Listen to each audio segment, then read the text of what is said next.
Yeah. Well, all right. What is Me and Baker X Derek holding down the fort. You guys see us or what? Trying to find. There it is. Yeah, that's right. I like everybody in the side chats getting drunk. I'm already a few beers deep, so that's when the best stuff happens. It's when the magic happens. Oh yeah. I'm about 3 or 4 beers deep right now. Oh fuck yeah, I dig your style, man. What you drinking tonight? The same old Heineken. Oh, I like it, man. Fucking, they had Buds. It's fucking absolutely terrible. But you know what? The tastiest beer is always the shit that you get like really fucking cheap. And I don't mean like just cheap beer, but they had like 3 12-packs for like $8 kind of cheap. Or not $8. It was like buy 2 get 1 free, and they're like $8 on Bud Select. And it pretty much just tastes like beer flavored water, but I've got a shit ton of it. Me and Arson used to fucking get down on Keystone and fucking what is it? Natty Ice or the cheap can natties, whatever those ones are. We used to get down on those. Yeah, the natties and the Keystones, man. That's some cheap drunk right there, but it does the job. They've got the Keystone, like you'll see it in like the discontinued bin, like next to some like old fucking pasta sauce and shit. Like you pick up a 12-pack of Stone, some old pasta sauce, and like as seen on TV gadget, like all in the same place. There was the group of friends me and Arson had when we were fucking teens, and there's this liquor store that you know there's always a liquor store around somebody that sells fucking teenagers beer. There's always one out, no matter where you're at. And we had our store that would always sell us shit, and they always had like bomb ass prices. We used to get 40s of fucking Cobra for $2 a pop, or even like $1.50 sometimes. And like that, you know, as a kid, you're like, fuck yeah, we can get drunk $3 and shit, and you're all fucking loving that shit. And me and Arson, man, it used to be a thing. We had this place called Hidden Park, and it was literally like how the name is. It's like pretty much a hidden park within this kind of like residential area in a dead-end street. And like we'd all just get fucking 30 racks of fucking Keystones and Natty Ice and fucking just get drunk in the park and fucking just have a good time. Those are the good old days right there, man. That's awesome. Those are the cheap beer days right there. Yeah, no, I was always back then. It was like, yeah, whatever you could get for the absolute cheapest from, and it was always like, you know, Habibi stores that didn't give a fuck. It's like you could never get like beer that sold to you from like a Circle K or 7-Eleven or anything like that. Not there. You had to go to like the place that was like, you know, halal, quick and pick fucking Marge that had like. You know, like a really shitty looking place where all the windows are all fucking gross, and you go in and it smells like fucking goat stew and body odor. Like that's the place. Like goat stew? Like goat stew and BO, man. Oh man. You get in that place and you fucking see the dude behind the counter who's got like fucking some like, you know, weird soap opera fucking on TV, fucking ain't even looking at nothing. That's yeah. And it's like in some fucking language you never heard of all the time. And and it ain't even Spanish. You're just like, I don't even know where this fucking dude is from. Like, I guess he's Middle Eastern, but I don't even know. Like, oh man, those are the classic shops right there. They get everyone's back. Yeah. My whole thing, I've said this on here before. What I used to do is if we were in a pinch, I had to buy beer from like a legit place that would ID me. I would just fucking leave the money for the beer on the counter and walk out with it. Like, I would just walk up if the beer was like $8. I would leave $9, like whatever, to have tax. I would leave $9, and they'd be like, "Can I see some ID?" And I just wouldn't say anything. I just walk out with the beer and leave the money there. And it's like, you know, they're like some dude making like minimum wage. They'll give a fuck. They're just gonna like, fuck. I guess I'll just ring it in, you know. And then. Not only that, they're not going to get in trouble because you just grabbed it and walked out. They can't stop you. Yeah. And then to them, they still made their fucking few bucks. Yeah. What's up, everybody in the side chat? Yeah, what's up, guys? Let us know. I saw a couple in here. There was a couple I hadn't heard of. I saw Genesee Cream Ale. I saw Schaefer's. I'd never heard of Schaefer's. But name your childhood shitty beer. Mine was Steel Reserve, man. Those are fucking jam. Steel Reserve and Old Milwaukee. Oh, Cobras and fucking Keystones. Fluidity, Jinja, Jason Winter. What's up, everybody? Hot Wheels Live. Neil's up in this bitch. Sean Lando, Michael Bearden. That's your real last name, Bearden? Yeah. I like this guy, Cliff Baldwin, with the Michelobes. You remember the old school Michelobes? They look like fucking butt plugs. They all look like fucking like the weird bottle. Oh yeah. Yeah, it did look. It looked like a fucking bullet, sort of. Yeah, it looked like something that goes in your ass. I drank it. My buddy's dad, who let us drink. Everyone had, everybody had the store you drank at that you could get beer from, and everybody had like the dad that was okay with the kids getting shit faced. And the dad, my buddy Brian's dad, Joe, he used to let us get fucked up. He drank Michelobes, so he'd make us pay for it. He'd be like, y'all can drink here, but you got to pay for the beer. And he's like, and at the time, Michelob was expensive. Not it's expensive, but like compared to buying fucking Natty Lights and Old Milwaukee and Steel Reserve, to us, we were like, fuck, man, we gotta buy Michelob. But I drank a shit ton of fucking Michelob as a kid too.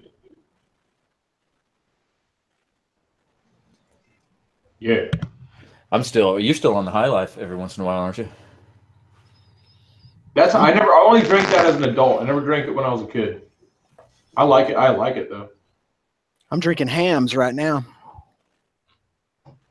That's some classic fucking Texas shit, isn't it? No, I don't think Hams is made in Texas. I do not think so. I'll have to look it up. I have to get all googly already. It's fucking made in Swine Town. It's What's probably the pig capital of the United States? What's the what? The pig capital of the United States. Pig capital? Pig. Like. Probably someplace in the south. New York City. I'm going to look it up. It's a stupid question, but it's just something I want to know now. St. Paul, Minnesota is where the original Hams brewery was located. Oh, shit, man. What are the Minnesota? What's big there? Is it Dutch? Dutch people? I would not argue with that. It's up in that Norlander country. I'll be right back. I gotta grab a couple more. It's a Kewanee. What did it say? Kewanee, Illinois, hog capital of the world.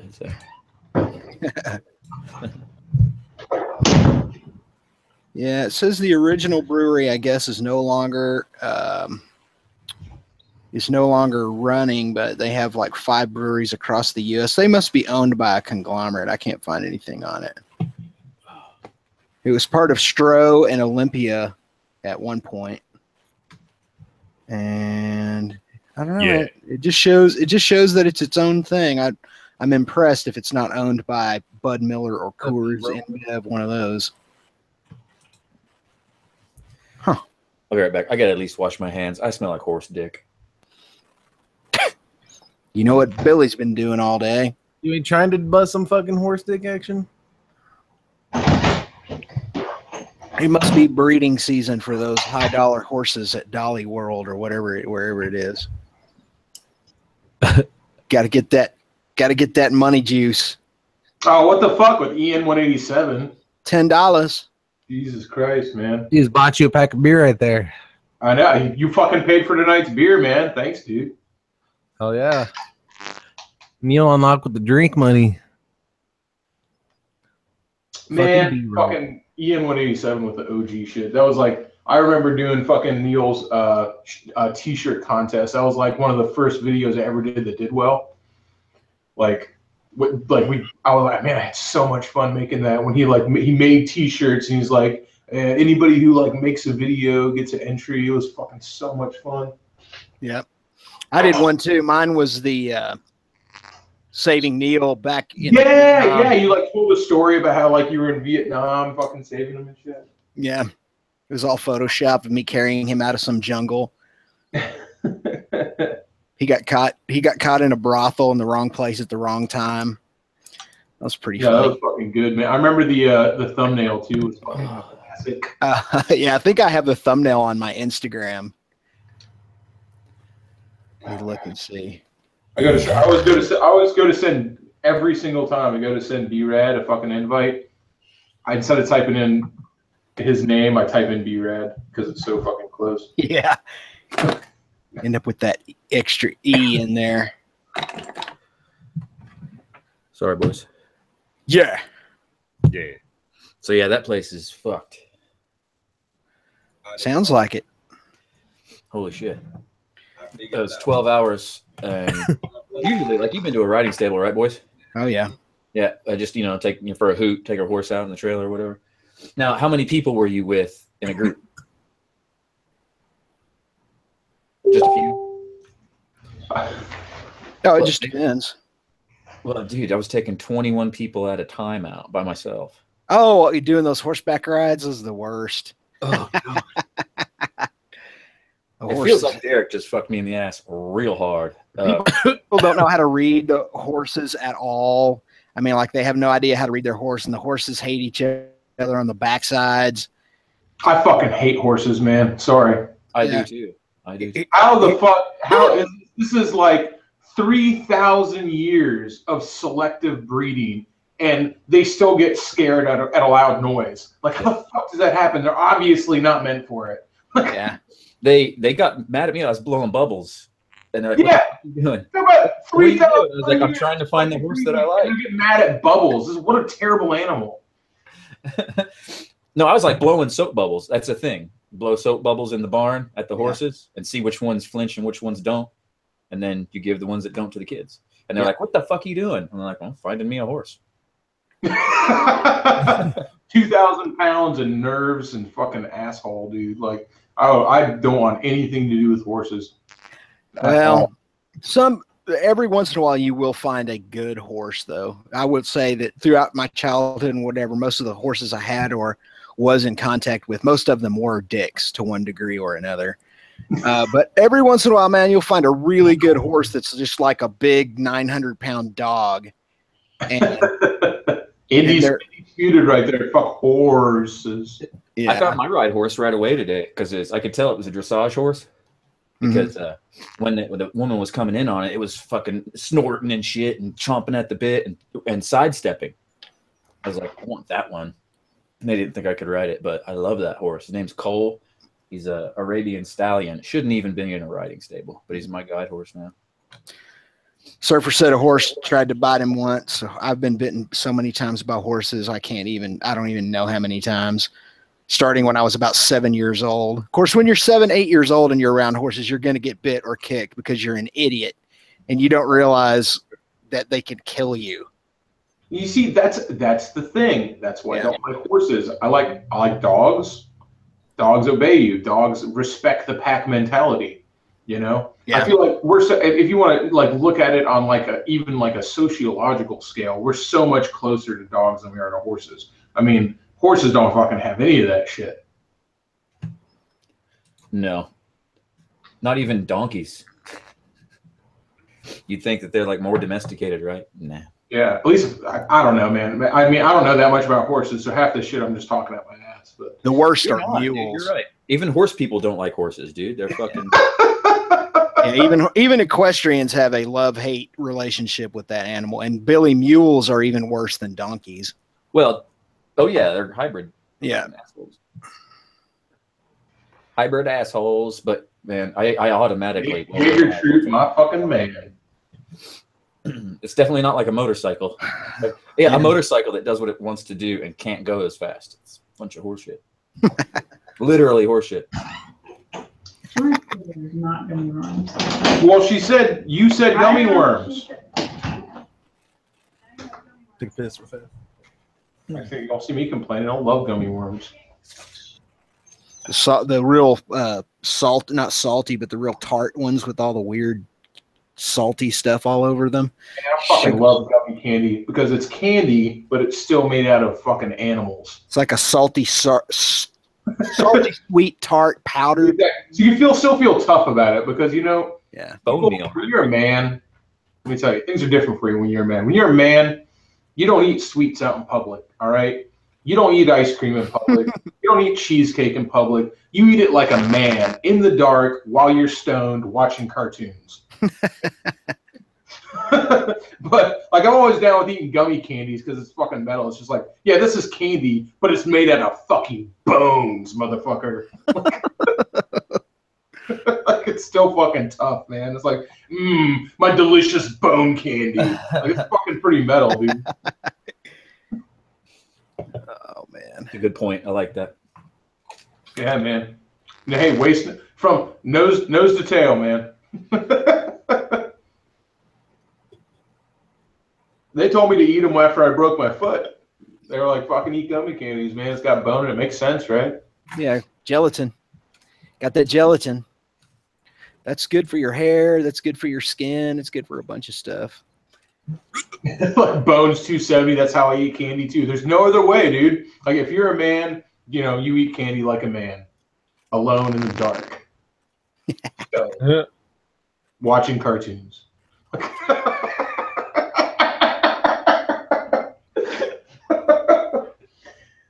Oh man. No, I'll do that. I'll totally do that. I got no problem eating that, man. I'll fucking go I will like get high, turn on some fucking cartoons, and make love to a pint of Ben and Jerry's, motherfucker. Like, Half baked or cookie dough? oh man, I like that Americone Dream, man. That's my jam. Oh yeah, they're all good. Yeah, it's hard to find a bad one. I don't like I'm not a chocolate guy. I don't like chocolate, but I love the half baked, man. I like that shit. I love that fucking cookie dough, man. That shit's addicting as fuck. Yeah. Well, because every time you find one, like, especially if you're altered, you know, every time you find like a chunk, you're just like, oh man, oh god, yeah, that's so good. I remember as a kid, I'd eat all the ice cream around it and then save all the cookie dough, and then it'd literally be a fucking mound of cookie dough, and that'd be like the best thing in the world. Man, that's how I used to eat like fruit on the bottom yogurt. Like I'd suffer through the top part. I'd be like, this yogurt sucks without the fruit, like fucking crap, and I eat it all. Then I'd be like, all right, now it's time to eat all the shit on the bottom, the good stuff. Yeah. Just fuck mixing it. It's like, just get through it so you can eat the shit. Exactly, man. It was like I don't know why I did that. At least you didn't scoop the yogurt out into the garbage just to get to the fruit. That would have been shit. Yeah, so that could be all right. I mean, what is it over there? I was worried because it said it was I was like, I need $500 a week minimum, and they said, okay, here's $50 a day. I was like, wait, what? The fuck you talking about? And it was 12 hours on my ass up in the mountain trails, but I got tipped 50. So no shit, man. So that's fucking right on, man. Any job where you get tipped, always good job. Cool. My dad doesn't even tip me. By hook or by crook, man. Dixie doesn't even tip me. It's fucking bullshit. I'm sticking my finger in pigs' buttholes. Come on. Oh, man. A.R. Stoner saving the Crunch Berries and the Captain Crunch for last. I remember when they came out with the Lucky Charms all marshmallows. It's like, what a dream come true, man. Because I was saying, with fucking all the other shit in Lucky Charms sucks. You know, they sell those marshmallows like in a bag, like just the Lucky Charms marshmallows. Mm-hmm. Yeah, I know. TN fucking caught me. Like, I keep trying to grab my thinking beard. It's gone. Yeah, I'm like, let me make a point. And I'm like, oh yeah, I can't. Like, it's like, it was stroking my beard was almost a linguistic placeholder for me, because it's like, hold on, I have a thought, but let me ponder it for a moment before I extrapolate upon this. And now I can't do it anymore. I got to be a little quicker on the draw. Micro behaviors. Yeah, it's funny. My wife always tells me, I know when you don't like somebody you're talking to. And I said, how?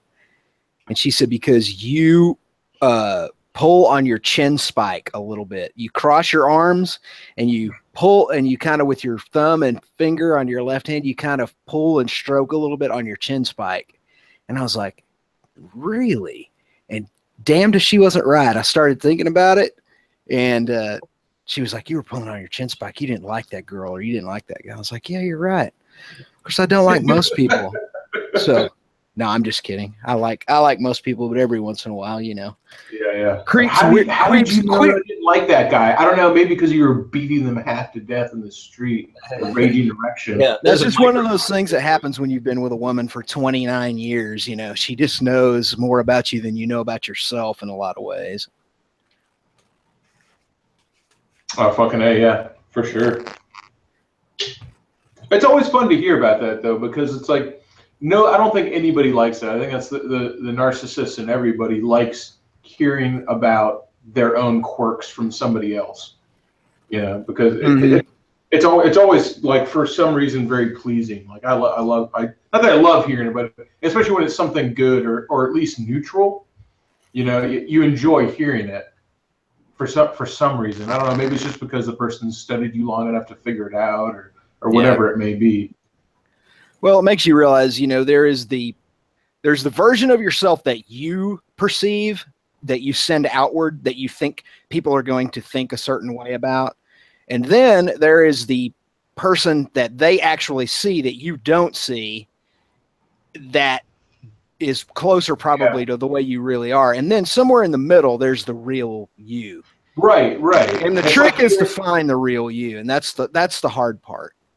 It's the same as hearing your voice, you know. And I always used to equate this hearing your voice. Remember how it was? It would go like, I heard my own voice in a voicemail. It was weird. That used to be the only place you would hear your own voice. And I'm so, as everybody here on YouTube, we're so far beyond worrying about what our voice sounds like. But I heard, that was the first place I heard my own voice was in a voicemail, and going like, when I, you know, would leave a voicemail from like a payphone to my home phone, telling my grandma I was gonna be home late or something like that, and then like playing it and hearing it and going like, that's what I sound like? What the fuck? Yeah. I'll tell you what is really trippy. After my grandparent, my last grandparent died, my grandmother, I ended up, you know, you got to do all the stuff you got to do. You got to go through their house. You got to settle their estate. You know, there's just all that work. And I found these reel-to-reel tapes and a reel-to-reel player that still worked. And it was a bunch of stuff from the 70s, including me and my brother. And I remember talking into that weird-ass microphone on that reel-to-reel tape recorder my granddad had. And we were just acting like idiots, and he was recording us. And then I figured out how to work it, and I started recording myself when I was like 7 or 8 years old. And I digitized all that stuff, and it's me talking about just like the most imaginative things. Like somewhere along the way, even though I'm still an artist and musician for a living, somewhere along the way I realized that my creativity fucking died. Like with my soul and my heart somewhere along the way. I was so carefree and creative. And even though I was acting funny, you know, and trying to be funny for the tape, I was just wild with imagination and energy. And now I look back, you know, 40 years later, and I go, wow, man, I wish I could just bring back a little piece of that kid, you know, and just kind of stuff him back into my heart a little bit. It's a very interesting thing to stumble across that kind of stuff and be able to listen to it. I'm always interested in how millennials and generation Y and Z will look at themselves, being able to look back on themselves in high definition, you know, after they're adults and after they're old. It's never going to go away. It's like, this is here forever. I see it all the time. People who are like making videos on YouTube that are getting a lot of views, who are like 13. Yeah. Even the person you're going to be yet, you know? Yeah. Yeah. Right. You're still doing shit you're regretting at them ages. Exactly. If I had access to put videos on YouTube at those fucking ages, I would have been doing some fucked up shit probably on the internet. Matter of fact, I think I did have some fucked up shit, but they're all fucking taken down now. But yeah, that was just because I remember you shared wasn't your first video, but one of your early videos with the Ninja 500. Mm-hmm. Like it was on like some really fucking potato shit. No, I had videos from like 2007 and shit on there. That. I remember you shared something. You're like, you had some video where you're like doing a throwback or a callback to like some really early shit that you recorded. I think it was like a video about how you started riding or something like that. Oh no. Well, I found a bunch of old videos from my YouTube channel back in 06, 07 when I first started the channel. Some of them are motorcycle related, mainly motorcycle maintenance. Like I take apart the top end on my ZX7R and show how to adjust valves and all that. It's all standard definition. And I took those videos down a long time ago, and I don't know why I did. But I've often thought to myself, I should reload those like on a high definition mat and explain, you know, this is how I started doing YouTube videos, just for a comparison and contrast. I thought it might be kind of interesting. I don't know. I think a lot of stuff is interesting that apparently most people don't, though. So, I started out with the family's not handy cam, but like the shoulder, like VHS tape camcorder. You know, I remember when my family upgraded to like one of the small ones. You know, there was the old one, the big fucker, right? Mm-hmm. And again, I wish I had these tapes somewhere because I'm sure they were probably not as cool as I remember. But we would go. This is when I was a teenager, and even, you know, like 14, 15, 16, like that. And we would go out to hunt camp every weekend. And even like when it wasn't hunting season, we just go out there and fuck around, because it was like I've talked about this in videos before. It was a place called River Ranch. There was a trailer out there that we would stay in, and it was like, you know, 30,000 fucking acres. And we would go out there and we had guns. I wore a gun on my hip, and we'd get just absolutely fucking shit faced. And we had a bunch of hunt trucks that like lived out there that we would just fucking drive all around, drunk as fuck, shooting guns out of the truck through all these fucking trails. And we had a bunch of four-wheelers too, and so we would just get buck fucking wild, guns and four-wheelers and trucks, and like every redneck's fucking dream. And I started recording it because I was like, this is fucking, you know, it's like I would tell the stories to people, you know, in school and stuff. Like, oh yeah, we were out at fucking hunt camp and we took the Bronco out and fucking jumped it 3 feet in the air while I shot a shotgun out of the back of it just to see if we could do it. And people are like, you're so fucking full of shit, you fucking little, you know. People no, who believes that, you know? So I was like, well, I'm going to start recording it.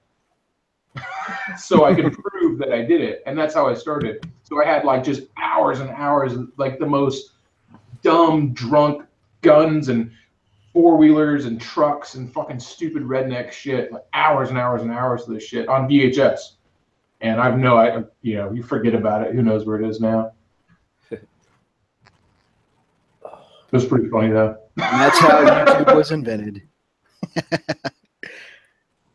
Yeah, if I had fucking thought to save it, I'm sure I could have had some awesome YouTube videos when YouTube first started, because this would have been in like the kind of the mid 90s, like 1994 to like 2000 basically. Yeah.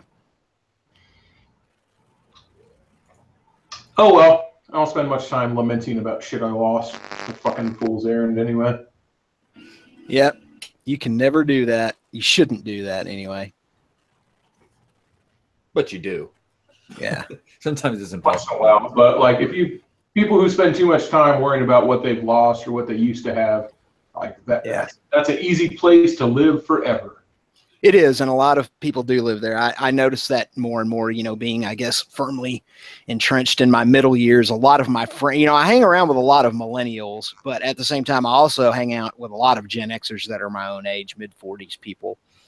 And, man, they listen to the same stupid-ass music that we listened to in high school. They don't listen to anything new or anything else. They watch the same TV shows. They're just stuck in that era, that time in their life, I guess, before everything started to suck. And I've never been one to be like that. It's like Jackie Stewart said. He said, always strive. And we're talking about a guy who is a multi-time champion at the absolute best in motor racing, an absolute motor racing legend, world famous, you know, philanthropist. He's an amazing person. And he said, never, ever, no matter what your accomplishments were or your good times, never get stuck in the past. Always strive to make tomorrow better than today and better than yesterday. And man, that was something that always stuck with me. Yeah, so it's all about what have you done? What have you done lately? Not what have you. And it's fucked up, but it's so true. Yeah. Yeah, it sucks for some people because it's like, what have you done lately? It sounds like such a slap in the face, but hey, man, that's the way the fucking world works. It's like, otherwise you're Uncle Rico from Napoleon Dynamite if you don't, man. You're always looking back on your. Okay, I'm gonna grab some more beers. I just want to give a quick shout out to two people in the side chat here. One is Baldy 613. He keeps saying he's gonna start a YouTube channel. Really cool dude. He rode all the way down from up north to the Dirty Shame on his fucking Indian Scout, and we fucking drank together. That guy's badass. And Scoot Wookie over here in the side chat. The dude doesn't have a lot of subscribers, but fucking the dude's content is on point. Love it. You guys, is it depressing tonight? Do what? Is everybody in a good mood? I'm in a moderate mood. I won't bog you down with this has been a busy work day for me, and I've kind of had enough of it. I'm still sitting here uploading stuff to the TV stations as I do this live stream. So, yeah, but it's all right. I got nothing to complain about. How about you? How are you? Yeah, not bad. It was a long week too, man. Humid today. Humidity is killing us up here in Oklahoma. Oh yeah, because that big system rolled down into West Texas last night and hit us at about 4 o'clock this morning. So I bet you guys have got 100% humidity up there today. Yeah, it's horrible, man. It just wipes you out. Isn't that 100% humidity when it's fucking pouring? Well, it can be close to 100% humidity and not be technically raining. Fuck that. Yeah. Go to Houston sometime. Nope. Not if what you say is true. Good plan. Suck a horse cock. Stay away from Houston. That's what I try to do. Yeah, that place is a madhouse. I haven't been down there since probably 2008. I went there. I went 2 or 3 times last year. I haven't been this year. We're just one of those deals. If I'm down there, the reason I'm there is because I'm playing a show. That's my only reason for being in Houston. That's the only place in Texas that does not feel like Texas to me for some reason. I don't know what it is. It just has a different vibe, and I don't really like it. I think it all changed. Quite a bit of Houston changed after that hurricane. I think when they transplanted a bunch of different people from other areas. Yeah. Yeah, after Katrina, you mean? Is that 2005? Yeah. So. Yeah. So the traffic that's the worst traffic in Texas too. I'll take I-35 between Austin and DFW any day over just your typical Houston traffic. It's so bad there. And at least you got some fine prisons on the way through Conroe. You can at least check out some of the great prison systems. My buddy Scott lives in Conroe. That's like every other person there works for the prison system. Yeah. But anyway, enough bitching about Houston. Nothing against you Houstonites out there. You got to do what you got to do, and it does have its fine points. It has a good music scene. It has pretty good motorcycle culture, a lot of cruiser culture, lots of outlaw influence too. But it's an all right place. I just always feel like I'm somewhere else besides Texas when I'm in Houston. I don't know why. How's your dad liking Waco, Derek? Pretty dope. He loves it. Cool. There's no fucking communes on fire ever or anything like that? Derek probably has no recollection of what you're even talking about. A guy named David Koresh held up made a commune in a little house, and they tried to fucking come in and say, give her your guns, because he was stocking guns, and he made everybody shoot themselves and burn the fucking place. Tanks had to fucking come to get them. Well, there's an argument that the government actually caused all of those deaths, but it was probably a combination of the two. Yeah. It was a fucking nut show, though. It was a nut show, yeah.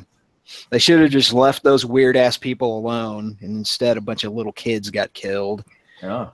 Yeah, it was bad. Waco's got a history of of that, though. Yeah. At this point. So does El Dorado. Yeah. With all those bikers, where the cops opened up fire on them and fucking than try to pin it on. And I firmly believe that. And is probably a combination of a bunch of different stuff. I think that you have a good argument there, Josh, simply because we're over a year past all of the arrests and indictments, and not a single case has gone to trial.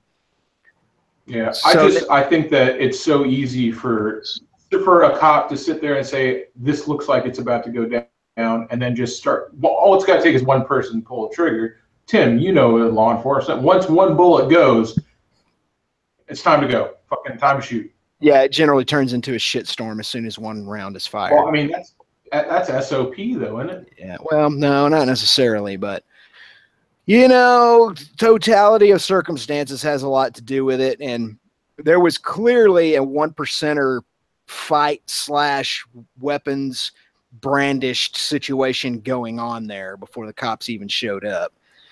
So, yeah, I mean, once a shitstorm happens, things can become really confusing really quickly. Anything that looks like a gun, you have a tendency to want to shoot at. If you're under a lot of pressure, especially if you've ever been through a police shooting course and they put you under a lot of psychological pressure before they even send you into the maze. And then, you know, there'll be some lady some cardboard lady or a lady on a video screen who pulls a purse out of her jacket and you think it's a gun and you shoot at her. So, yeah, I mean, once things get amped up, it becomes very difficult to decipher what exactly happened. And I guarantee you, we will never know exactly what happened at Waco. No, it's not my issue, and this has always been. I've always meant to make a video on this. I just never did. My issue is not with the fact that a police officer, especially let's say an inexperienced police officer, under duress, makes a mistake with the firearm. Mm-hmm. That's not my issue. That happens. My issue is with the cover up. Yeah, you can't cover it up. If you suck at your job, you should be fired. Right, and just like that. Never gone on to police is that when a police officer sucks at their job, everyone's like, well, don't let anybody know he sucks at his job so he can keep his job. Yeah, like why does that exist? It's like, no. Dude, if you're shit at being a cop, you should get fired like any other fucking job in the world. We talked about that very thing on the other guys Friday night. We talked about how that, you know, that Asian cop who shot the black guy who had a concealed permit up in wherever it was, Minnesota or someplace like that. Where they let him off, you know? Yeah, they let him off. I mean, he had already gotten himself fired for some other reason before the case even went to trial. They let him off the criminal charges because there was still just too much what if there. But I guarantee, man, that dude's life is over. He's going to get sued after sued after sued in the civil system. It's what not a lot of people understand. Your life can still be ruined. I don't know, man. It's like fucking call it what it is. Yeah. I don't fucking know, dude. Yeah. Maybe there needs to be a separate tribunal for police officers like there is for the military or something like that, where they got their own court systems. But then again, that's rife for corruption as well, you know? Yeah, there's corruption at all levels of government. That's, in fact, you know, it's kind of one of those things where, well, I'm just going to start preaching politically, and I'm trying not to do that so much these days. Come on, brother. Let's go. Let's go. Yeah. Unfortunately, there is corruption at all levels of government. And if you go through the process, be it for a good reason or for a bad reason, if you go through any government process at any level for any reason, you're going to have to deal with and successfully circumnavigate corruption to some degree. And that's, you know, part of the problem with the court system, with the federal agencies, with the state agencies. I mean, there's corruption everywhere. And I think we do a better job than most countries about vetting it and exposing it and getting rid of it. I think that's one of the reasons, despite the level of corruption we have in government, I think that one of the reasons we have one of the least amounts of most free countries is because we're pretty good about expunging it. But you can never get rid of all of it. It's always going to be there. And it's always going to be something that could potentially affect your life negatively. So, yeah. Yeah, you know, the other thing too, what he was saying a minute ago, I just thought about this, but you know, again, you've got all this technology, so it's very difficult if you're on the other side of the fence to find anywhere where you can go without there already being a bunch of information out there to kind of turn it the other way as well.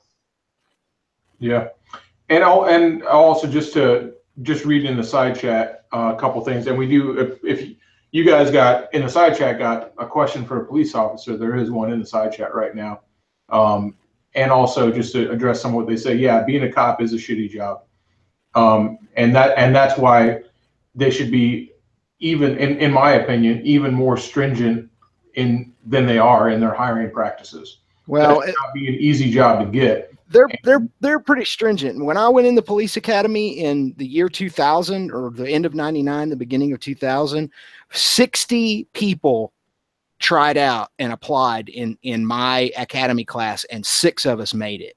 So, I mean, it is stringent depending on, well, I guess that depends on what department, obviously. In Florida, they used to let anybody in, man, back in the fucking late 80s, early 90s. All you needed was a fucking pulse. Well, my buddy Benny, who I worked with, on and off for about a year, and who was a sheriff's deputy and eventually became a detective for the sheriff's department, he said that back when he started in the 60s, you only had to be 3 things to become a cop: big, dumb, and ugly. Those were the 3 requirements. He said, thankfully. I'll tell you, I'm very proud here in Tampa. I'm very proud of our police force. Tampa Police Department is, every interaction I've had with them is great. They're just absolutely exemplary. Yeah. And every time I have an interaction with a police officer that's not a TPD officer, I'm always just like, what the fuck, dude? Well, and you can look that up. TPD is nationally recognized as having an exemplary police force. And Tampa Police Department requires you to have a bachelor's degree. I mean, you have to have a 4-year a 4-year degree to be a cop in Tampa. Yeah, the department I worked for, you had to have a degree too. So yeah, and it doesn't necessarily have to be in criminal justice, although they have that program. But you have to be a college graduate. Yeah, that was the same with the department I worked for, which is the department that Cliff still works for, and Matt also. I know I'm biased, but I'm about to say, the part of West Texas where I live has a really good police force. Yeah. But I'm going to be called biased because Cliff works for the city police department and Matt works for the county, and they're, both working in law enforcement, and Matt's a cop. And so, I always get accused of being biased. Well, I am biased, but at the same time, when you have a good police force at your disposal and when you don't. And all you guys who automatically will be a dick to a cop just because he's a cop, I guarantee you, man, life without good police officers in this country, you would have to be really tough to survive that. And I would urge you to make your judgments against police on a case-by-case, person-by-person basis. And you want to talk about being progressive, and I think this is a really good tell for our police force that Baldy just pointed out that I didn't mention earlier. Jane Castor, our police chief, is an openly gay woman, and is widely, and nobody ever even questions it. None of the cops, just because she's so fucking good at her job. Mm-hmm. Hangs out at Ebor on the weekends at the Dirty Shame. Oh, she comes to Ebor. She fucking comes down and it's not an elected position like it is in a lot of other places. It's you have to get the job. Yeah, same here. Yeah, you don't. It's not an elected position here either. But she's always been really, really highly respected, and is an openly gay woman and fucking pretty much a badass. I mean, she's pretty awesome. Yeah. Not like Polk County down here, which I don't want to talk to each other. Polk County is pretty got really cool cops too, but for a different reason. Because Polk County, their sheriff is elected, and they've got pretty much a standing rule of don't be a dick to all the officers in Polk County, because you don't want your cops giving your constituents a hard fucking time. And I would say the sheriff who is sheriff in Polk County has been sheriff for a long time. There's been several comments in the side chat talking about, just people in general are no good. I hate people in general. A couple of people made that comment. I would urge you not to take that stance and not to look at people through those spectacles. Because if you hate people, you need to remember that you are people. And ultimately how that resolves itself over the years is that you eventually end up hating yourself too. And there's no reason for that. People are great. There are a lot of great people on this panel right here. Well, I'll tell you that. Oh, why is Tim Kreitz muted? Tim, you're muted. Dropping them mute bombs. Somebody who did that? I'll tell you. Clicking the wrong buttons. That was me by accident. Oh. Accident, he says. What's up, guys? What's up, Neil? You know, living the life. I can't unmute him. Tim, unmute yourself. What the fuck? All right, there you go. Sorry, I don't know how that happened. All right, I want to hear you finish your thought. You were saying you'll eventually grow to hate yourself. Yeah, you will. And so just keep in mind, man, if you lay your cynicism aside, you will discover pretty quickly that most of the people around you are good and you would not want to be without them. And that's true all over. So don't take that hard line that people are more bad than good. People are more good than bad. You got to believe that. They have to be. They must be. Yeah, they must be. Or else we wouldn't exist in the society that we're in. Like people say society is bad, but guess what? If people weren't good as a rule, then society wouldn't happen. Yeah. And measure good however you want, but yeah, and I'll tell you straight up, it's bad for your mental health to just to think that way in general, not only about people, but to be cynical and think negatively all the time about everything around you. That is bad for your health. It's bad for your mental health. It's bad for your physical health. And you've got to train yourself not to do that. Anyway, I've preached too much on that too. I don't know what's wrong with me tonight. I'm in a preachy mood for some reason. I'll cap that with something my grandfather said to me all the time when I was a kid. He said, Josh, if you ever find yourself walking this earth thinking that everybody around you is an asshole and they're all horrible and they're all out to get you and you just can't believe that you're surrounded by this many cocksuckers, guess what, boy? It's you. Yeah. That's a more blunt way of putting it. Yeah. Because that's my whole thing. It's like, everybody sucks. Everybody has to give me. Everybody sucks. I'm just like, nope, it ain't them, buddy. It's you. And it's every walk of life that's like that. I mean, we find that, we find that in the motovlogging world, not to mention any names, but there are people out there who just absolutely hate on everybody, but everybody looks at them and goes, wait a minute, that's the asshole. That's the person with the mental health issue. That's the psychopath. We won't mention any names. Haters gonna hate, Tim. Haters gonna hate.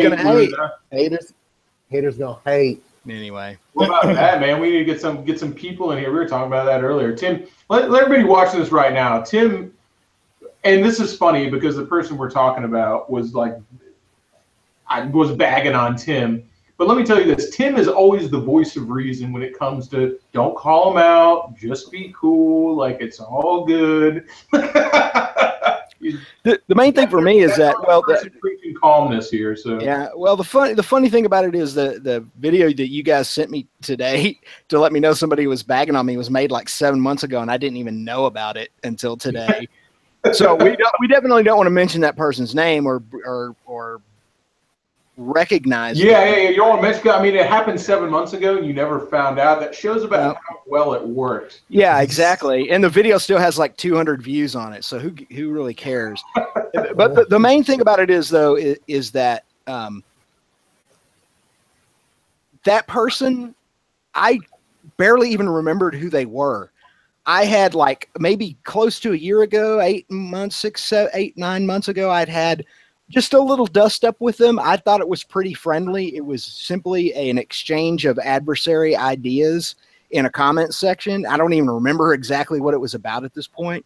But that person, I struck such a nerve with that person that they made a video about me, and I never even knew it. So I learned something today, and that is that I am really, really smart, and I have to use my intelligence responsibly, because it makes retarded people really, really mad at me because they can't handle it. And so I have to be very careful about that, because you're not always on a level IQ playing field with the person you are trying to have a discussion with, and they may not take the discussion the same way you do. And they, of course, have lost on logic and merit. And so the only thing they have left to do is just call you names and try to make fun of you. It's a sad thing. I pray for that individual. I hope that they'll receive peace in their heart. No, that's probably never going to happen. But that is funny. Not a shred of sarcasm there. Not at all. None at all. I literally had to stop and think, who is this motherfucker? I don't even remember this cat. Oh yeah. Oh my gosh, that's so funny. Anyway, Neil, so how's it going? Where are you at, man? How's it going over there? Green Bay, Wisconsin. Here to taste the cheese. Nice. Came for the cheese and sucks. You look nice and dressed up, man. No, not even just a button up for work shit. I didn't even go in today. I'll be there tomorrow and Wednesday, and then I'll fly home Thursday. So the fun never ends. Whenever you put, I don't know what it is about you wearing a polo shirt. You just look like you're ready to like beat somebody up. I'm just ready to beat some ass. You look, I don't know. You look like a barely restrained bouncer at a nightclub or something like that. Be like, they made me wear this polo shirt and rather do a shirt with motherfuckers down. I'm like, I'm here. I don't know, man. That's just what I'm getting from it. Got that business casual. When was the last time you were in a fist fight, Neil? Fucking forever. Probably like junior high or something. Oh shit, man. You started or what? No. Somebody came at me, so I don't ever really get in fights. That's why you got to be a concealed handgun carrier now. No fist fighting anymore or knife fights. Yeah, there's very few fist or knife fights here either, just for that very reason. There was had these assholes at the pub. And not assholes, they're just young kids, you know. But they came in, it's 2:00 in the morning, they come up and immediately they go like, hey, what's the shittiest shot you have here? And and they were drunk, so I'm going, you know what? Water. That's my shittiest drink here is water, so that's what you're getting. And it was cool about it, and they were going like, no, we don't want water, we want shots. And I was like, look, buddy, I think you need the water. So here, just take the waters, drink the waters, and then we'll talk. You know, just drink the water and then we'll talk. And of course, you know, discussed amongst themselves, and many gesticulations later, one of the kids goes up and like smacks the waters over on the bar where I had left them and walks out. So I walk outside, and you know, you be calm about it. You go like, hey, you know, man, I'm just trying to give you some free water. I've been doing this for a long time. It's late in the night. You've obviously been drinking. I thought you needed a water. That, like, what's the issue? And he goes like, well, you disrespected me by trying to give me water. So I can't disrespect you because I don't fucking know you. Like that's always my line. How can I possibly disrespect you? I don't even know your name. You tried to hydrate me. Get fucked. And went on and on. He was more, not like I thought. He was more like a sullen teenager whose father, you know, told him that he had to cut his hair, and somehow he's been disrespected by him. It was a really weird dynamic. But then his buddy, like, of course, and they start getting a little hot outside because I might be egging him on a little bit. I don't know. It might have been the case, you know, just because I'm having a little bit of fun. But you know, eventually they start getting hot. The dude starts throwing his hands around, and and he's going. And a couple of my buddies come out there. We're out in the front, and there's like, you know, several people standing behind me, and the one dude is saying stuff and saying stuff. Finally, the one dude's like, well, let's go in the fucking street right now, motherfucker. Let's do this. Let's fucking fight. And it's always funny, you know, when somebody isn't serious, when they're like, let's move from the location we're at to 6 feet away from this location to fight. Like we're already outside. You know, you can't say let's take this outside. He goes, let's take this to the street, which is 6 feet away. I'm just like, well, I mean, all right, but, and you know, I'm kind of making fun of them for it, and then I just go like, because they're kids, they're like 22. I go, listen, kid, you don't want to do this, you know, and I'm more along the lines meant of like, look, there's like 10 people here who are all my friends in the bar who are standing outside now. You don't want to throw a punch, like it's going to end really badly for you. Yeah. You know, and just because like at some point like I got 10 drunk motherfuckers who love me standing behind me. Like, you think I'm gonna be able to stop them from stomping a mud hole in your fucking ass? Like, I'm just like, dude, you don't want to do it. And then he goes like, why don't I want to do it? Are you packing? And I go like, well, and I just go, are you? And he goes like, yeah, I'm packing. And then the dynamic changed real fucking quick. And I immediately go to my fucking bouncer. I'm like, Andy, call 911 immediately. There's a drunk man here. He has threatened me with a firearm. I need the police here ASAP. And you should have seen this kid piss his fucking pants, man. And he's just like pulling his shirt. I was like, I swear I don't have a gun. I swear I don't have a gun. It was just a joke. And I was like, well, why'd you say it, man? I was like, Andy, call the cops. This guy said he had a gun, and he's threatening us with it. You better call the cops right now and get him fucking down here, man. Even if you have an LTC or, you know, CCW, whatever you want to call it, license to carry here in Texas, you cannot take that gun into a bar. I mean, I'm sure people do, but you're not supposed to. So there's another charge on top of that. So if you go in there, start acting like an idiot, and then brandish your firearm or let people know you have a firearm, you'll get in way more trouble than you would have otherwise. I just thought it was funny. I'm just like, who the fuck? Can you take a pistol into a bar concealed in Florida? Do you know, Josh? No. Okay. I mean, lots of people do it. Right. Same here. People do it, but you're not supposed to. Right. Hacking dirty. It all comes from whether you have to use it or not. And like, it's not like you're going to go to jail for 10 years if you have it in there. You know, it's just. Yeah. I actually don't even know what the charge is, but it's not that serious. And let me tell you, if you have a firearm in a bar and you ended up using it for a situation and that helps, they're going to look at it pretty leniently anyway. Mm-hmm. You know, I find this funny. Like, these guys, like, you're probably the biggest guy in there and they want to talk shit to you. Oh, God, man. Let me tell you, 2 o'clock in the morning when people got their drunk on, they'll talk shit to anybody. And you know why? Because people in their early 20s have very rarely been hit in the face by a full-grown man. Like, once you get hit in the face by a full-grown man a couple of times, you tend to adjust how you speak to people because you have to weigh it against the fact that you might get punched in the face. And get punched in the face fucking hurts. Unless you go back to, that's what Tim was talking about. Some of those people, you just can't fix stupid. Yeah. Yeah. There's no sense they get that liquid courage in them. Want to get uppity. Yeah. No sense trying to reason with them. At that point, it's just time for. If you can't ignore them, it's time for force because reason doesn't work. Yeah, man, you got to be able to do whatever you have to do over there, huh? Tase their ass and then give them that broom and tell them to clean your bar. Just keep tasting them. Did Derek bounce out of here already? Yeah. Yeah, he said Franny came over. I think she brought him dinner or something. Did Lee stop in here? Did I see that? Right? No, Lee Stewart, man. He said he was going to bed early or some shit. Oh, I thought he's Mr. No Drinking, No Fun lately. He's working his ass off right now. Be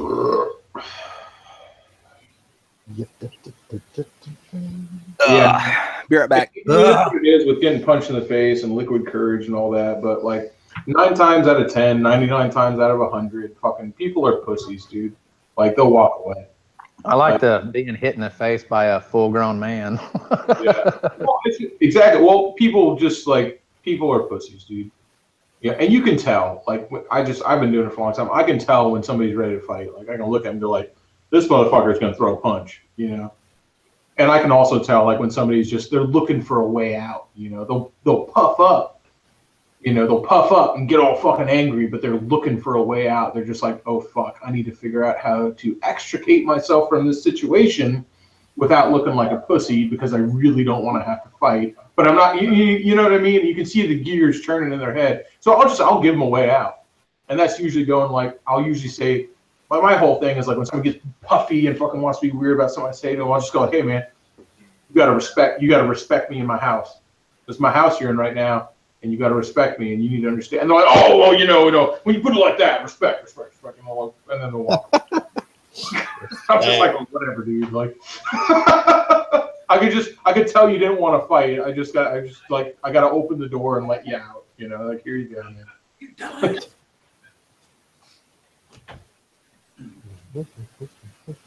Because that's when fight starts, when you don't let somebody out, you push them into a corner, and you're like, hey, now you have no other choice but to either look like a pussy or fight.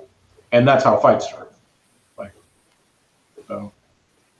That pride. You know, I don't think that I've ever even been in a real fight, honestly.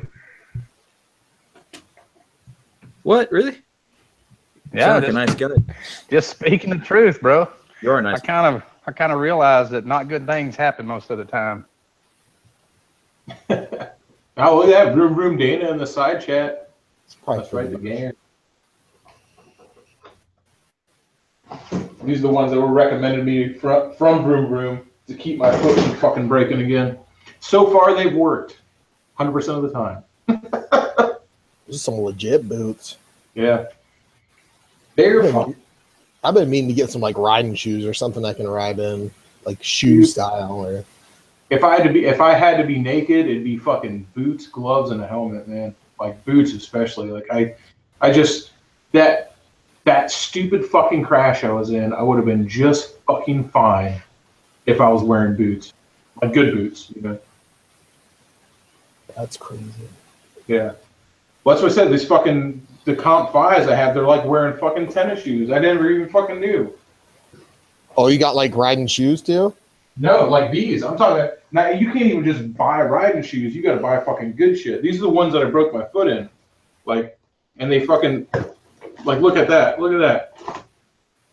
Like just as a comparison, you know. Rip foot. Like, fucking, what's that gonna do? You know. It didn't do much, did it? You know, compared to this shit. You know, where it's just like holy shit. You know. Ain't gonna fucking do nothing, man. That's why I see so many people wearing Fox Comp 5s, because they're like, oh man, it's a motocross boot and they're pretty affordable and they look trick and everything. I'm like, dude, you need to throw those in the fucking garbage immediately. I'm sorry, they're fucking. Who knows? It's better than nothing, but holy shit, man. Yeah. It dawned on me the other day that those Elsinores are like, I don't know, it's like a fake Chinese motocross boot. Yeah, those are not. I see people, and Jessica wore those off road for a while just because I couldn't talk her out of them because she loved them so much. I finally got her. She wears Alpine Stars now, but she wore those off road forever. And I kept telling her, I was like, man, those are not going to do jack fucking shit, man. I retired those things to riding horses today. I was like, this is the only thing these things are fucking good for. So I took them to work. Yeah, what up? Were you on a horse train today, or what was that you were doing? That's the only thing I could find, like for a second job that I know how to do. Yeah. Oh, it looked cool, man. Hell yeah. Yeah. money. Yeah, man. Oh yeah, Neil, you got fucking bad feet already. You really got to wear some fucking shoes, man. Yeah, so I just gotta look up, man. I went to this hotel and I booked this one because they said at a fitness center, aka a treadmill and a fucking sit-down bike. So I was pissed. I was like, "Fuck, I'll try and use a treadmill." After like 20 minutes, I was fucking dying. I'm like, "All right, I can't do this." Fucking right foot hurts like a motherfucker. I need to have surgery on it, but I don't want to wait till after summer at least.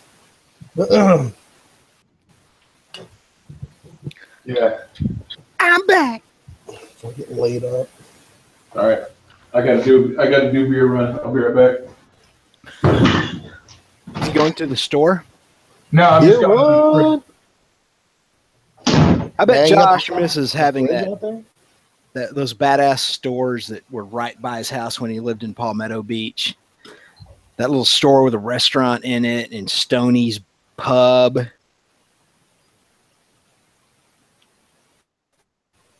Those were the good old days. It's a good thing. It's a good thing and a bad thing having something like that so close. Mm-hmm. Although I got one right around the corner for me. I was going to say. I just found out they're opening a brewery literally probably 2 minutes on foot from my house. That's gonna be You better hope the beer is bad. that's gonna be a thing. Even if it's bad, I'll still go up there.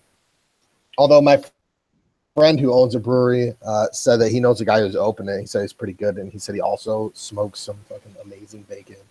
Oh, nice. So, well, I'm sure they'll be selling out there. Yeah, Oh, you baking up. you've got the little neighborhood grocery store right by your house. Mm-hmm. The Yeah, first EN 187 video I ever watched was when you had your refrigerator's light bulb inside burnout, and you went to that store to get a light bulb, and you got some delicious Yum Jeezy bread to go with it. Oh, that's right. Forgot about that one. Yeah, that store. Yeah, there's actually quite a few stores right by me, so it's easy to get everything. There's a liquor store right. Get out of the neighborhood, so that's good. Oh, that's cool. They stock Mickey's. That's all that matters. The good stuff. I'm about to brew, man. Over the weekend, I went through and emptied what was left in my kegs, sanitized them. In fact, they're sitting with sanitizer under pressure right now. I cleaned I cleaned the brew kettles, I cleaned the mash tun, I cleaned everything, knocked the dust off of everything. So maybe tomorrow, I might just brew beer. I've got all my ingredients in. I've just got to decide what I'm going to brew. Yeah, I was going to ask what you making. Something special for SCMM? Special brew? This would be the time to do it. I might do a pale ale for SCMM. That might be the thing to do. So I might do a pale ale and maybe a blonde, a couple of lawnmower beers, a pale ale, and then maybe a Scottish ale. It's going to be just blazing hot. Mm-hmm. Now, I never heard that term. What the fuck is a lawnmower beer? Lawnmower beers are beers like, Miller Lite, Sierra Nevada. The Rocky. Yeah, blonde ales, Shiner Blonde. Those are just beers that are light, real blonde or light yellow beers that don't have a lot of alcohol and aren't very complex, that you can just throw one down and quench your thirst after you mow the lawn. Gotcha. Yeah. Lawnmower beer. In fact, there's a brewery here in Texas called St. Arnold's, and they have a pale ale called Lawnmower. Or it might be I don't think it's a pale ale. It might be a blonde. It's called Lawnmower. Yeah, we've had that on tap at the Shane. Yes, guys, I will do a video of that. You won't see it for a while because I'm not going to be one of these guys who says, oh, here's part one of brewing this beer, and then here's the fermentation stage, here's the racking, here's the kegging. I'm just going to it'll be one video about 15 minutes long that goes through everything from mashing in the grain all the way to it being finished and drawing it off the keg and drinking it. So I hate those channels that do that. Oh, we're going to brew a beer. Here's 10 videos of it from beginning to end. So is there a lot of brewing channels? Do any of them do well? Some of them do well, but a lot of them are struggling from what we struggle from here in motovlogging, and that is to say that at a certain point, just regular motovlogging gets really fucking boring. And it's the same thing with beer brewing, because a lot of the people who watch those channels, they already know how to brew beer. They want your recipe. They want to kind of share ideas back and forth with you. They want to see what equipment you have and that sort of thing. And then beyond that, man, it's just doing the same crap over and over and over again. So, It's a bunch of beer snobs get offended. Yeah. You gotta do something. You gotta do something wild, then. You gotta be like, this is I brewed this beer with my own pubic hair or something. Yeah. Tim, I'm gonna make a 10-part series on how the fuck to actually join a Google Hangout, because they're always screwy. Yeah. They are. It's YouTube Jesus right Christ. now. Yeah. It's part of YouTube's new way. Yeah. Make it super difficult. Makes you refresh the page and restart your browser 10 times before. I think I'm just being thoroughly vetted before they let me in. I don't know what It's a miracle I get in all. It's funny. You're the only one that ever pops into my Hangouts like that, like within a snap. I got that Google Plus Global Entry Fast Pass. Oops. You got to get pre-screen. Yeah, that's one of the things. Family friendly.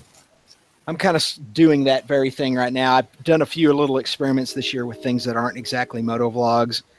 I did one regular vlog last year, and it actually did really well, but I haven't done any this year. But I did do the Tim Kreitz Band at rehearsal playing that Allman Brothers song, and it did pretty well compared to my other videos. And now I'm going to do a couple more brewing videos this year and just kind of see what people will tolerate. Hey, man, I think that's fucking awesome. I think everybody should reach out. Like, if you're I've been meaning to do kind of a video about it, but we can talk about it here too. I think if you're just starting, as a YouTuber, you're trying to figure out a way to do well, especially if you're just starting out in motovlogging. It's like my greatest advice is don't just watch motovloggers. Oh yeah, I'm watching my motovloggers that I watch, and pretty much anyone at this point, if they're not like in my inner circle of vloggers that I watch, if they're not shooting me comments and thumbs up, I've had to scale back on watching so many motovloggers, because I realized I was putting all my effort into watching all these channels and all these videos, and a whole bunch of them weren't really returning the favor. And that's fine. That means they don't really like my videos. And if you don't like my videos, you shouldn't be watching them. But at the same time, what that kind of opened me up to is it gave me more time, and I started watching other types of videos, other types of channels, and I realized, holy crap. I don't mean that to sound like I don't watch motovlogs. Oh, I watch a lot of motovlogs. The vast majority of the content I consume on YouTube is motorcycle related. Right. Yeah, me too. Still. Holy moly, man. I really enjoy a lot of the channels I watch that aren't motovlogging. I really enjoy them. Yeah. And it just gives you ideas. That's all the good ideas I've had or anything like that. It's always come from outside of motovlogging. Oh, definitely. And Tim, I'm kind of the same way with who I watch, and it's not like about, oh, you scratch my back, I'll scratch yours. It's just people I interact with, I'm more inclined to want to see what they're up to on a daily basis. But then, like non-moto vlogging channels, I found a few of them, especially more. I don't know how to say it, but more of on-screen character. I found their like vernacular just kind of subconsciously slipping into my moto vlog. Yeah. You know, I'm like, the same way. I'm starting in the edit. I'm like, I wonder if any of my fans watch this channel too. Fans, any of my viewers, I should follow. Yeah, subscribers. Yeah, I'm the same way, man. I found myself in the last couple of videos I made, I'm using catchphrases that Musty One uses. What do you think, guys? There's been a couple of things, and it's just kind of the same way. Like my very favorite motovloggers, like I use so much of Derek's vernacular. You know, I don't even think about it. Anybody else in motovlogging, Baker X Derek's vernacular, and not just chia and fucking yeah and all that, but like everything, the way that dude's talk is it's so contagious. Yeah. I was talking about this with somebody. It's not like everyone's. I got to go look up vernacular, so hold on a second. Oh. I think we're saying it wrong. I think it's vernacular, not vernacular. Vernacular. It's venereal. Venereal, yes. Can you spell that out for me so I can look it up? Venereal, the diseases of Venus, the goddess of love. Hey, Tom, Billy Tyrone asked, are you fucking with me, or is that seriously where that word comes from? Yeah, that's where the word derives from. The word venereal comes from the word Venus. She's the goddess of love, and so these are the diseases of love. Holy shit! Today I learned. Thank you, Tim Kreitz. Tim, thank you for contributing to knowledge on the fucking useless trivia in my head. Drop your favorite non-moto vlogger YouTubers in the side chat here. Let's see if we recognize any of them. I don't watch a lot, but I watch the big guys, a couple of big guys like H3 and iDubbbz and all that shit. But I watch a couple of lesser known guys as well. In fact, I fucking there was a vlogger in Orlando that we actually ended up doing a meetup and collaborating on a couple stuff with, and just who never been around motorcycles in their entire life, and we ended up fucking doing some awesome stuff with her. Oh, Lon Wigger just mentioned the guy you talked about, Tim, Musty One. Dirty Bird. Backyard scientist. He's pretty cool. Dirty Bird wants to fuck. I'll do it. Say you won't. Well, it depends on the price. $10, right? Yeah, that's hard to come by nowadays. Backyard scientist. I haven't heard of that guy. You haven't? No. Oh, he's a trip, man. He'll what's the last thing he did? I think he broke a plasma ball while it was on just to see what would happen. That was Grant Thompson. I think if not the most recent, one of the more recent ones Backyard Scientist did was breaking into a gun safe with a plasma cutter. But he's got a high-speed camera, and he does a lot of stuff with molten aluminum. Yeah, what did yeah, that guy, okay, yeah, that's the one that taught me how to put duster. You spray duster upside down into a bowl and then put it in hot When water. you huff it. Boom! It You guys ever watch? Have you ever heard of Thunderfoot? No. Fucking, No. I love his shit. He's like some nuclear fucking scientist, but he used to do a ton of vids just like destroying social justice warriors, and they were so fucking good. He kind of like toned that back a little bit just when YouTube all went to shit.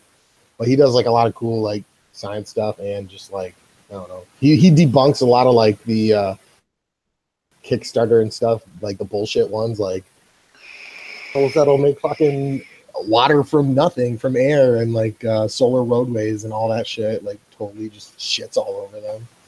It's awesome. I'm gonna end up subscribed to like 300 new channels from.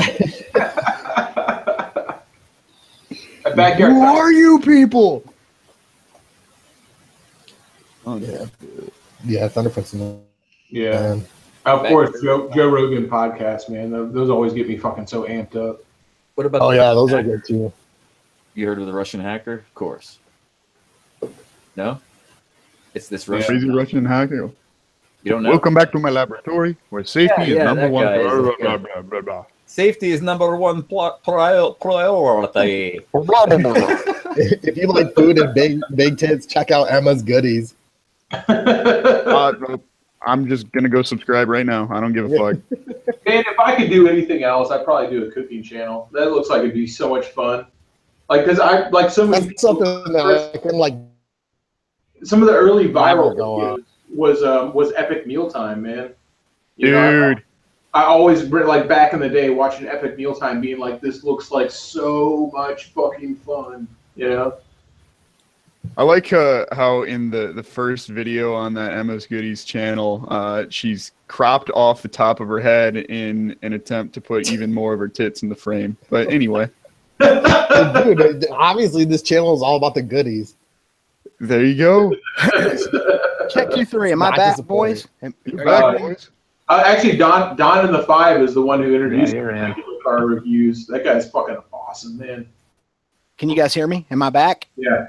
Okay. Not sure what happened there. I lost my internet connection for a second. The modem went to all yellow lights.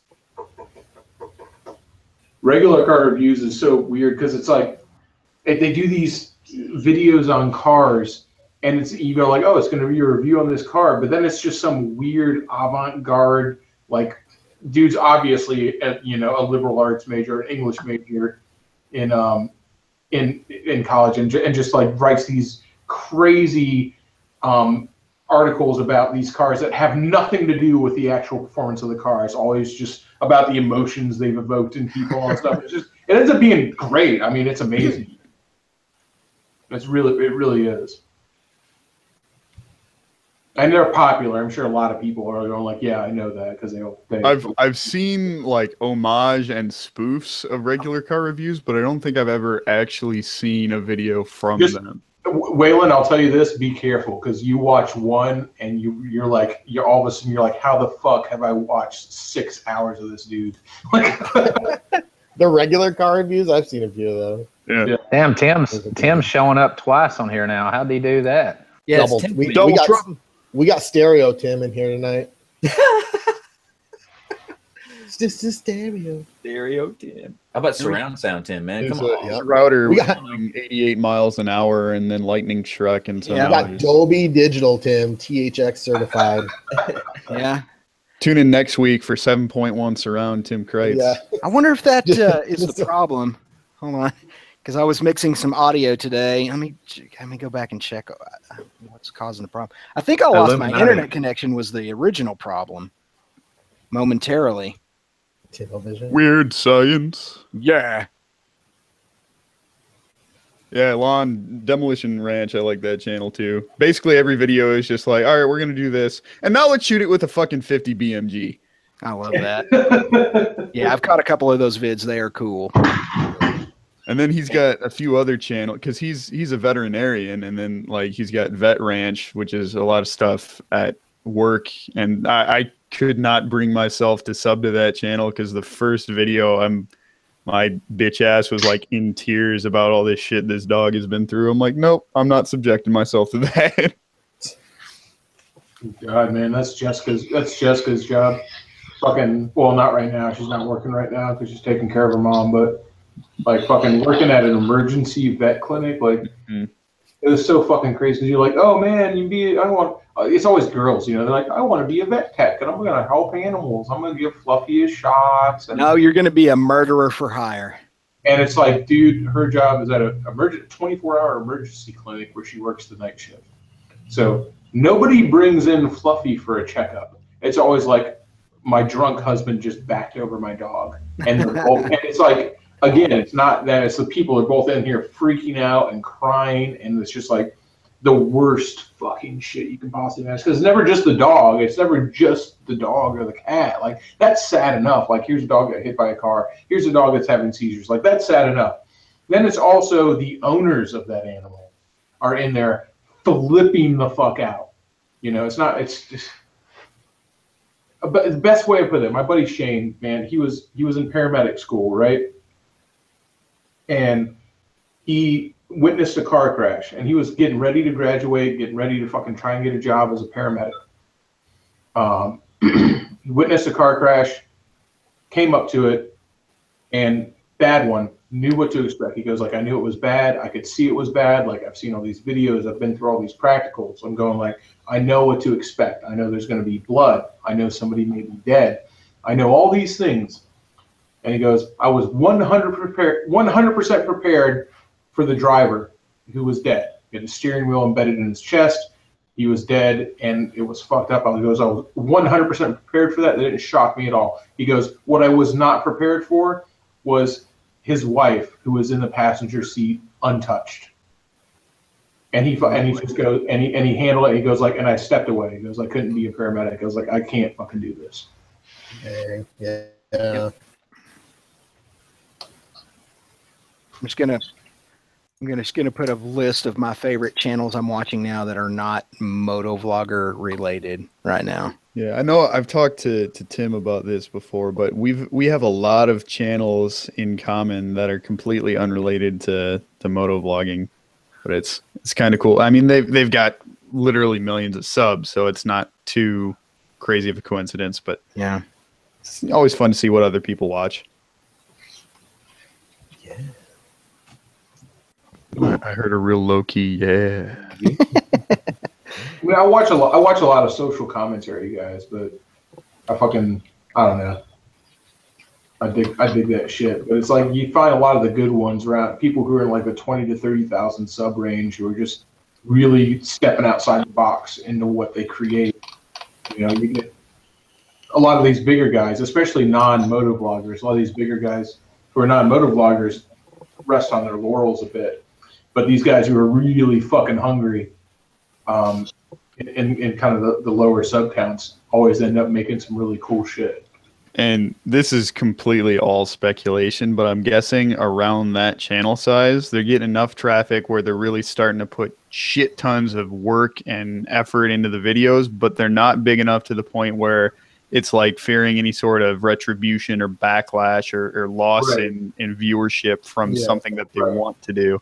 Well, it's because it's a lot different from motovlogging. I mean, how many? There's so many, and this is not taking anything away from motovlogging, but you know, how many motovlogging channels are big now because of one or two videos, you know, or because of a series of videos that they've done, and that's fine. I'm not taking anything away from that. A lot of those channels still create great content. You know, a name that gets thrown around a lot is Vroom Vroom Dana, and it's easy to hate on the dude because he does these clickbait videos. But the whole thing is, when you actually click on the guy's video, he still makes solid fucking content. Like, there's so many people who just see the thumbnail and they're like, "Oh, this guy's a fucking joke." But he makes good videos. Yeah, and thumbnails and titles, it's it is what it is. You but can there's still make the best fucking video, but if you've got a title like that, which of course is going to draw more people in, I'm immediately turned off from it. Right. But I will tell you, and I usually am too, when I see a really bullshit clickbait title, I'm just like, I'm not even going to bother watching this. But I'll say there are certain people, and especially data, well, so watch, because the dude makes good videos. I mean, he's out there doing the shit and riding this nasty fucking terrain and seriously putting himself in danger on a dirt bike like you wouldn't fucking believe. I mean, fucking crazy. It's a fucking day, man. You know. I don't know. I don't know where I was going with that. It's quite all right. Cool. I just got your text, Joker. Oh, you're muted. Fuck it. Fuck it. Fuck it. It took Shadetree's thumbnail of this girl cut off my beard popping up on the side here for me to remember that I didn't notice anything different about him on the face cam here. It was kind of like there was something different, but I couldn't quite place it. And then I'm just like, whatever. I'm gonna go look at the side chat, and I'm like, oh yeah. It was time. Like I said in the video, like I grew a beard because I'm fucking lazy and I don't want to have to cut the hair on my face. And guess what? When you don't cut it, it keeps on growing. And after a while, you start having to maintain it. And that just really runs counterintuitive to the reason that I have a beard in the first place. At that point, it's time to go, well, it's time to cut it off because it's a pain in the ass now. I Looking all wouldn't trimmed know and what that's profesh. like. Which is funny because I've done that so many times in my life. Like I've gone full shave so many times in my life. Before I had a YouTube channel, like I think there's a lot of people who watch my YouTube channel who are saying like, "Oh my God, I can't believe Shadetree Surgeon cut his beard." Whereas people I know in real life don't even think about it twice because I've done it, grown it out for a couple years and cut it completely off several times throughout my life. I fear change. I don't know what to do. It's fucking hair, dude. It grows back. Like, wish it wouldn't. I wish it would just stay at a length and just stay there forever. And I didn't have to fuck with it.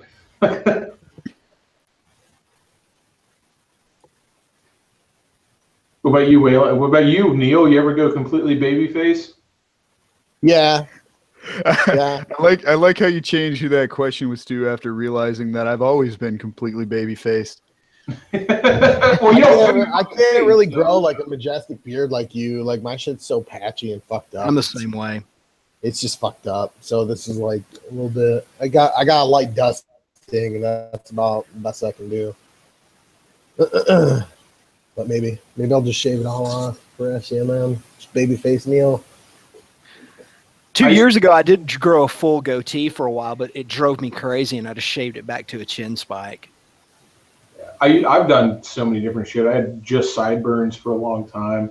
I used to have like the mustache with nothing on the chin and like the mustache into the sideburns. I had that forever. I grew my goatee really long. I did a goatee like that, but then I grew it like way fucking down. I thought that was like it makes you look like such an asshole. Like if you have a goatee, you've got to be okay with looking like an asshole because anyone with a goatee looks like a fucking asshole.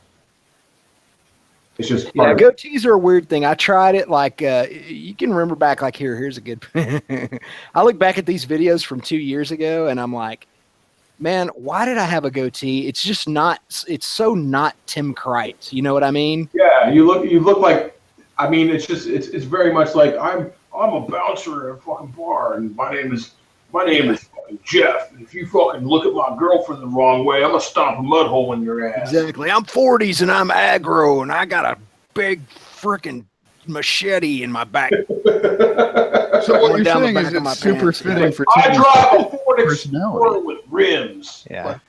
I actually do carry a machete sometimes in my truck. That's my everyday carry. Yeah. My name is Jeff. Close quarters, you can do a lot more damage with a machete than even a pistol. I carry one in a scabbard on my bike, just in case I got to do some bushwhacking. Dang, you're like Lorenzo Lamas and fucking Renegade. Like Danny Trejo. Machete. Machete to the text. God, Stratus. Oh, damn, that's a fucking good skit.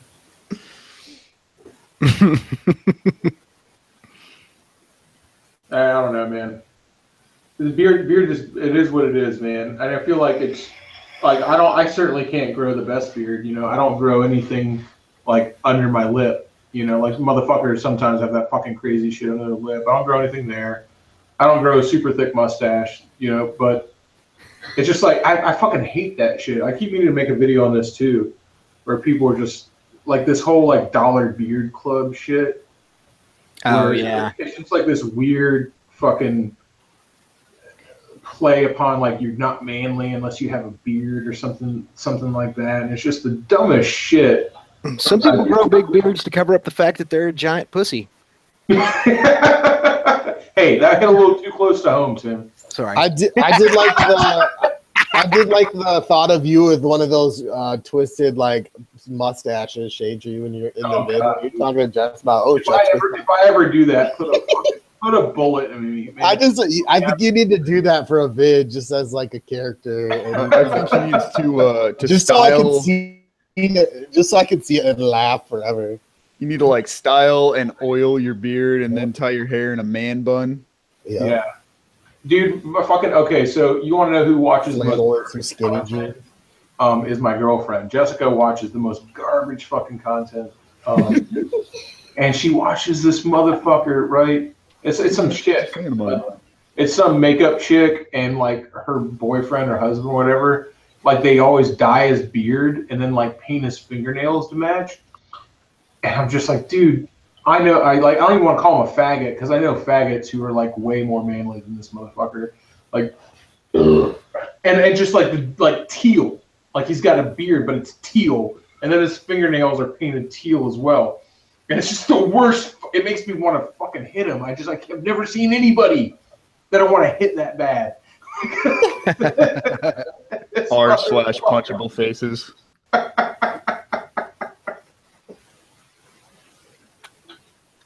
My God, dude. Oh. Let me see if I can find a picture of this motherfucker.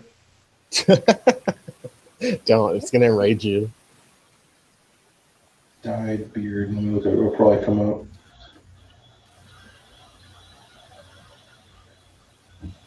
This is what he looks like. I don't know if this is him, but that's like what the motherfucker looks like.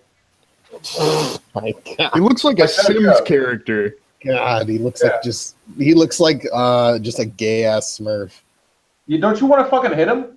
Yeah, Smurf beard over there. Wow. That's real Willy Wonka. That's real Oompa Loompa. Didn't the Oompa Loompas have blue beards and hair, or was it white or silver or something? Green. Okay, yeah, there you go.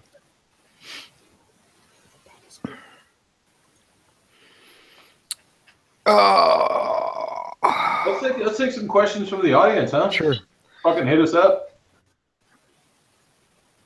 Am I brewing? Yes, I am. I am brewing. I'm gonna brew. I have resolved to brew this week. I'm trying to pull myself out of my funk.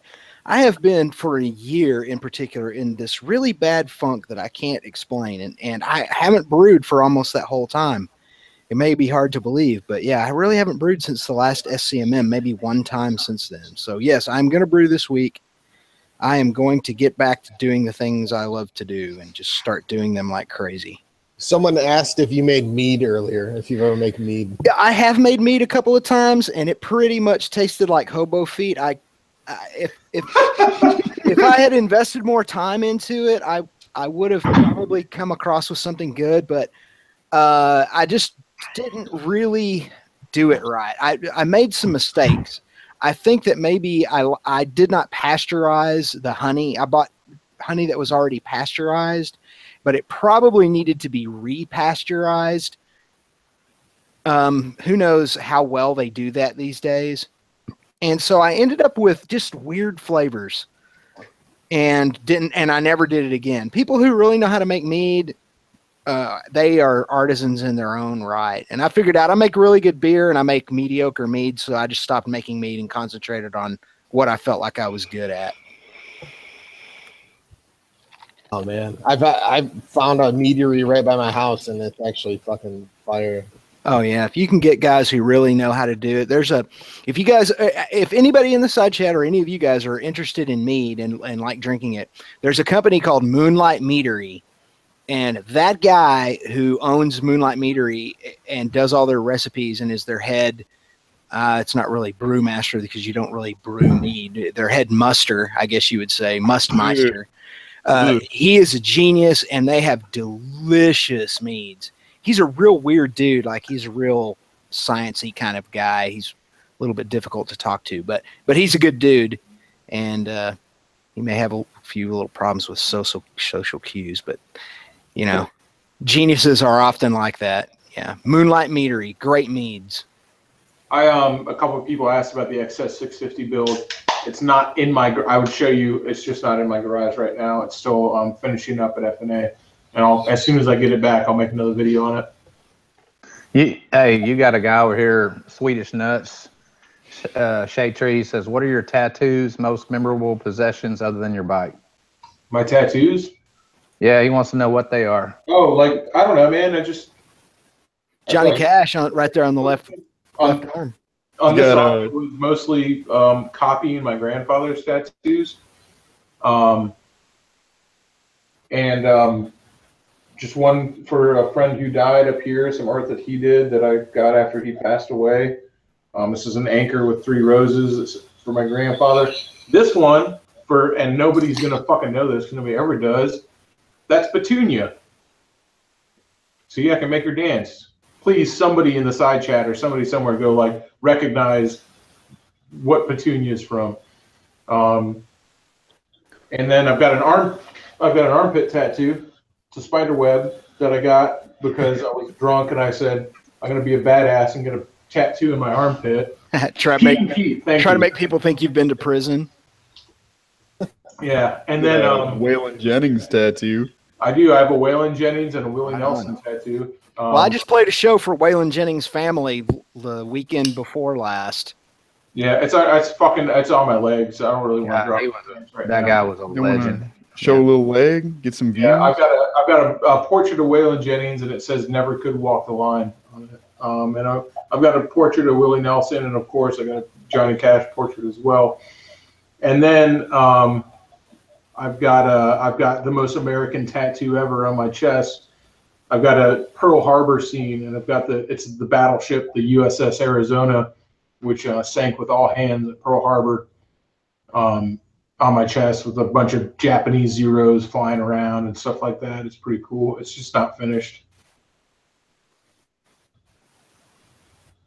But badass. Yeah. I have 0 tattoos on my body. I've almost done it so many times. I've gotten so close to doing it, but when it gets right down to the nut cutting, I always back out. Someone asked if we've seen the new GoPro Hero 6. Are they making one? Yeah, good. I'm glad the Hero 5 didn't last long because what a dumb fucking camera. Man, what a shitty camera that was. Yep. That's it. I'm reading on it right now. It says there might be doing like VR shit, which is I don't know. VR looks so terrible. It's kind of like a gimmicky thing. Like 3D TVs. Remember when that was the hot shit? And where's 3D TVs now? In the garbage because they suck. Same place as 3D movies. It's cool, but it's like 1,000 times more work because you have to render everything twice. And it's a fucking bitch. And either there's not enough consumers who appreciate it, or if you have the technology to view it, there's not enough producers making content to enjoy it with. Well, so it's just it doesn't really have a place in the type of videos that we do. I mean, if you had, like, let's say you wanted to do a webcam or something, or like, hey man, check out, here's everything that happened on this webcam at this one location. You want to be able to go around and look in circles and see what all's going on at that location. But when you're making a video for YouTube, you should be designing your shots. You should be trying to tell a story with how you compose your shots. Yeah. And if anybody can just move it all around and do whatever they want, it becomes fuckery at a certain point.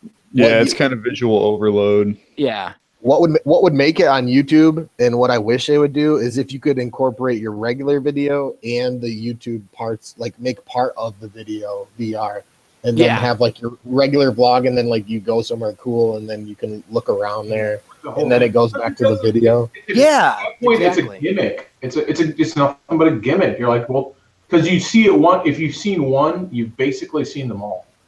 Well, and the main thing with 360 VR right now is that even on 4K cameras, it looks like shit. Yeah. It looks horrible. 360, in my opinion, is way better on stills because video, that image is changing 30 or 60 times a second. So it's like there's way too much to try to focus on. Where stills, you can just scroll along at your own pace, zoom in on stuff, take in everything that whoever's taking the picture is trying to share, you know? I feel like this is actually a pretty good question when you think about it. Swedish Nuts asks again, what's something you wish or want to have for your channel? Like, what's something you wish you had to step up your game? About 100,000 more subs. No. I mean, it's a legitimate question. It's like, is it a piece of gear? Is it a different motorcycle? Is it what is something you wish you had to like step up your game on your channel? Time to edit videos.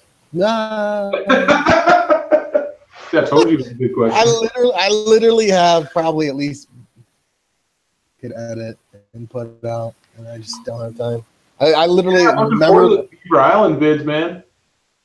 Island vids, dude. I got ones back from Did you go to that, Waylon, when Graymare came and we went to the street fair? Remember that one? Yeah, still got that on the back. Dude, that was like 2 years ago. that was a good one too. It's like no fucking. I remember like fumbling at trying to give you a handshake and then just giving you a hug. Yeah, I know. I'll get it. I'll pull it back. I'll be like from the. I don't know. I'll make like a series called fucking Back Burners or something. I don't know. Even 187 archives. Literally, yeah. I got vids with B-Rad and I had the DRZ like trail riding, and I got. It's such a lame answer, but the one thing I wish I had was more time. Yeah, exactly. Right now, what I wish I had right now is a little bit more inspiration. And people are talking about gear over there. I have every piece of gear I need. I've got a high-end DSLR. I've got a drone. I've got a good PNS that does good cinematic. I mean, as far as visually, I'm pretty happy with what I get visually. I just wish I had that thing that makes, you know what I mean? I just wish I had that thing that Tim Kreitz apparently doesn't have. As I've been at this for 3 years, still haven't broken 10,000. I wish I had that thing that makes your channel more sought after. It doesn't have to be huge, but I don't know, man. There's something missing in the formula. There's like a missing link, but I don't know what it is. And I'm not going to make fake videos, and I'm not going to make shock videos, and I'm not going to make violence and law breaking. I mean, I'm just not going to do that. So if those are the things, then I guess my channel will never be. Tim, I feel you, and I know it may sound a little weird coming from me because I have a lot more subscribers than you have. But in the grand scheme of YouTube, even in the grand scheme of motovloggers, my channel has nothing. Right. We're nothing. And I think the same thing all the time. And I think but you got easy for people who watch us. Like people who watch you, Tim, and people who watch me and Neil and Waylon, and people who watch us and go like, well, what do you mean your channel has that thing? It's fucking amazing. I love it. I'm just like, no, it doesn't, because there are people who've achieved 1,000 times more success than I have in 6 months. And I've been at it for over 3 years as well. Yeah, Vash made a good point. He said it's your geography and your age that both make it harder to have a bigger channel. And I realize that. I'm totally on board with that. What has age got anything to do with it? Well, man, YouTube is a young man's game, dude. There's just no doubt about right, that. Hickok 45. That's another channel I forgot to mention earlier. Hickok. Yeah. Anyway. So I know that has Hickok is the man. Yeah, so I don't necessarily have a problem with that. I just Tim needs to do some woods walks. Yeah. But if you go back and look at all you guys' first videos compared to today, it's a huge difference. Please no. Yeah. Well, no, and there's nothing. I've strived so hard to make sure every video I put out is better than the one before it. But at the end of the day, that's not sustainable. Ride to Victory said, "No, it's not true, Tim. Angry Grandpa is all about violence and hate." Well, yeah. I'll tell you, it's not even violence and hate and crash, because a lot of people say that. They go like, "Oh, I don't have any crash videos. I don't have this." Let me tell you, there are plenty of YouTubers out there who don't post like shit like that, and they still do very well. Yeah. Well, and you'll know as well as anybody that the age of your channel and the amount of effort you put into it are not correlated to the amount of views and subscribers you get. Yeah, that is very What's true. up, I Jay? mean, What the we fuck can go are over you and guys over again on that one with What do you have it? content creator after content creator. Jake has like a Death Star fucking mounted on his helmet. He's got that. Oh, look, Jake is here. He's got that Sony Jake, camera. oh, is he gonna go flying? Oh, he's paramotoring. He's going to live stream a paramotor. I was flying. He's got Shadetree's parrot camera on his shoulder, just strapped to his helmet. What Fly is that? again. What is that? Sony camera. It's like Yeah, a what is that? 500 footer. That's the Sony GoPro fix. That's the Sony camera. Yeah, I probably got to angle it or something. I don't know. I just slapped it on this old dirt helmet real quick. Fucking RoboCop over I've there. been fucking flying, dude. I've been flying out here in this field. It's badass, man. I'm not a retard. Freaking airborne that shit. Let's do it live. I'm already landed in the sunset. I'm not legally supposed to fly after sunset, but You got One more 30 time. Laws were made to be You broken. can fly until 30 minutes after sunset. I don't have. You have to have a strobe light to do that. I don't have that. Oh, okay. Unless I put my Cell phone. phone. Up Download an app Yep. on your phone. Jay, Yeah, what cell are phone. you fucking doing? What are you gonna do? Get pulled over by the Sky Police? Yeah. Hey, dude, let me tell you something. The Sky Police are real, and they will Yeah, get they in your are. ass. That's awesome. That thing should have been, and I bumped it there when I got off. He's in Texas too. They might shoot him out of the sky. Yeah. I was gonna say, does that paramotor have a big enough heat signature for Sam's to lock onto? Yeah, probably. Get you the flat cannons. Right? Look at that. Hey, you look at know that what? Two-stroke smoke. Look at it, all purty. I can Oh, wipe that Look down. at that. You know, but That'd some be fucking people good, bro. they might rock their YouTube Don't channel do it for a just for camaraderie. Yeah. Oh yeah. I'm gonna make it go ting ting. Just to Fire up the answer engine. Swedish Nuts question real quick about dual motor vlogs. I've never done one, and I doubt I will do one, just because the way I structure my moto vlogs and the way I structure my videos just doesn't lend itself well to doing it with somebody else. Yeah, I'm the same What a way. hater. Yeah. I like having my friends in my videos, but I don't necessarily like the concept of dual vlogging with them. You know what I mean? That shit. It's way more. Except me and you. Nick's so quiet. He just sounds like the peanut gallery shouting from like the balcony. Yeah, no, he's little tiny Jake way off in the distance. But He yeah, invented Jake, you and me are dual going to dual vlog, though. I'm going to suspend that policy just for you so we can make the run to the border and build the wall. Throw some apples in the prop. We gotta build the wall, bro. We are. We're gonna do it. Yeah, but now that you're working full time and have shut your YouTube channel down, it's going to be harder for I'm you to not get trying out to here. shut it down. I've been busy, man. I know. I'm just giving you a hard time. Dude, it's like, I mean, I'm not like I'm gonna give up on it for sure, but knowing it's not my income anymore, it's like the biggest burden lifted. Oh, yeah. I'm all like, I get home, I'm like, instead of being like, fuck, I got to make a YouTube video, I'm like, I'm gonna play with my daughter and whatever, and I'll fuck with it when I fuck with it. Exactly It's like right, the best man. fucking feeling ever, dude. Yeah. Who You know, wants it's the to buy dumbest it? thing. You know what? Somebody needs to play taps now.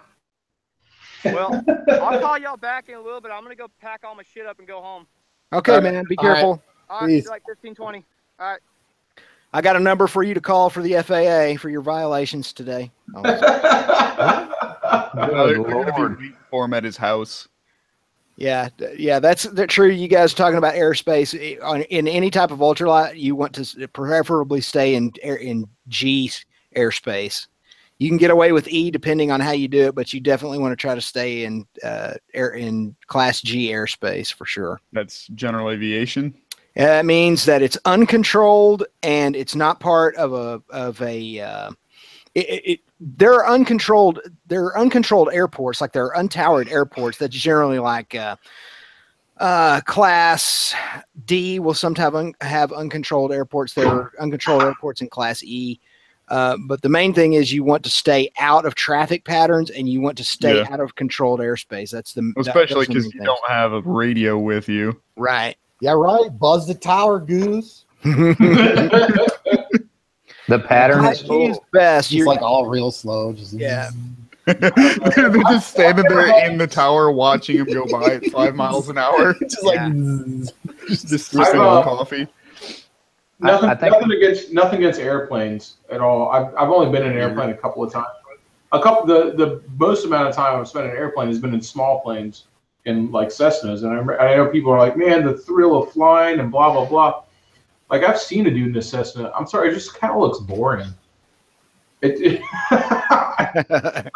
compared to riding a motorcycle, and especially like riding a motorcycle aggressively. I mean, flying a plane is just like, it almost seems like you got to be like a stats and statistics nerd. Well, flying a plane is about a different set of sensations. You get a really awesome set of sensations from riding a motorcycle, and you get an equally awesome set from flying an airplane. But airplanes it's a different sensation. It's about where your stomach is, and it's about it's about what your equilibrium is doing. You know, it's just kind of a different set of. And plus, when you're thousands of feet in the air, your frame of reference everything looks so slow. Right. Yeah, when you're doing 90 at 3,000 feet above the ground, it doesn't feel like you're hardly. And I love the prefaces. I've only been in a plane a few times, let alone fucking flown one.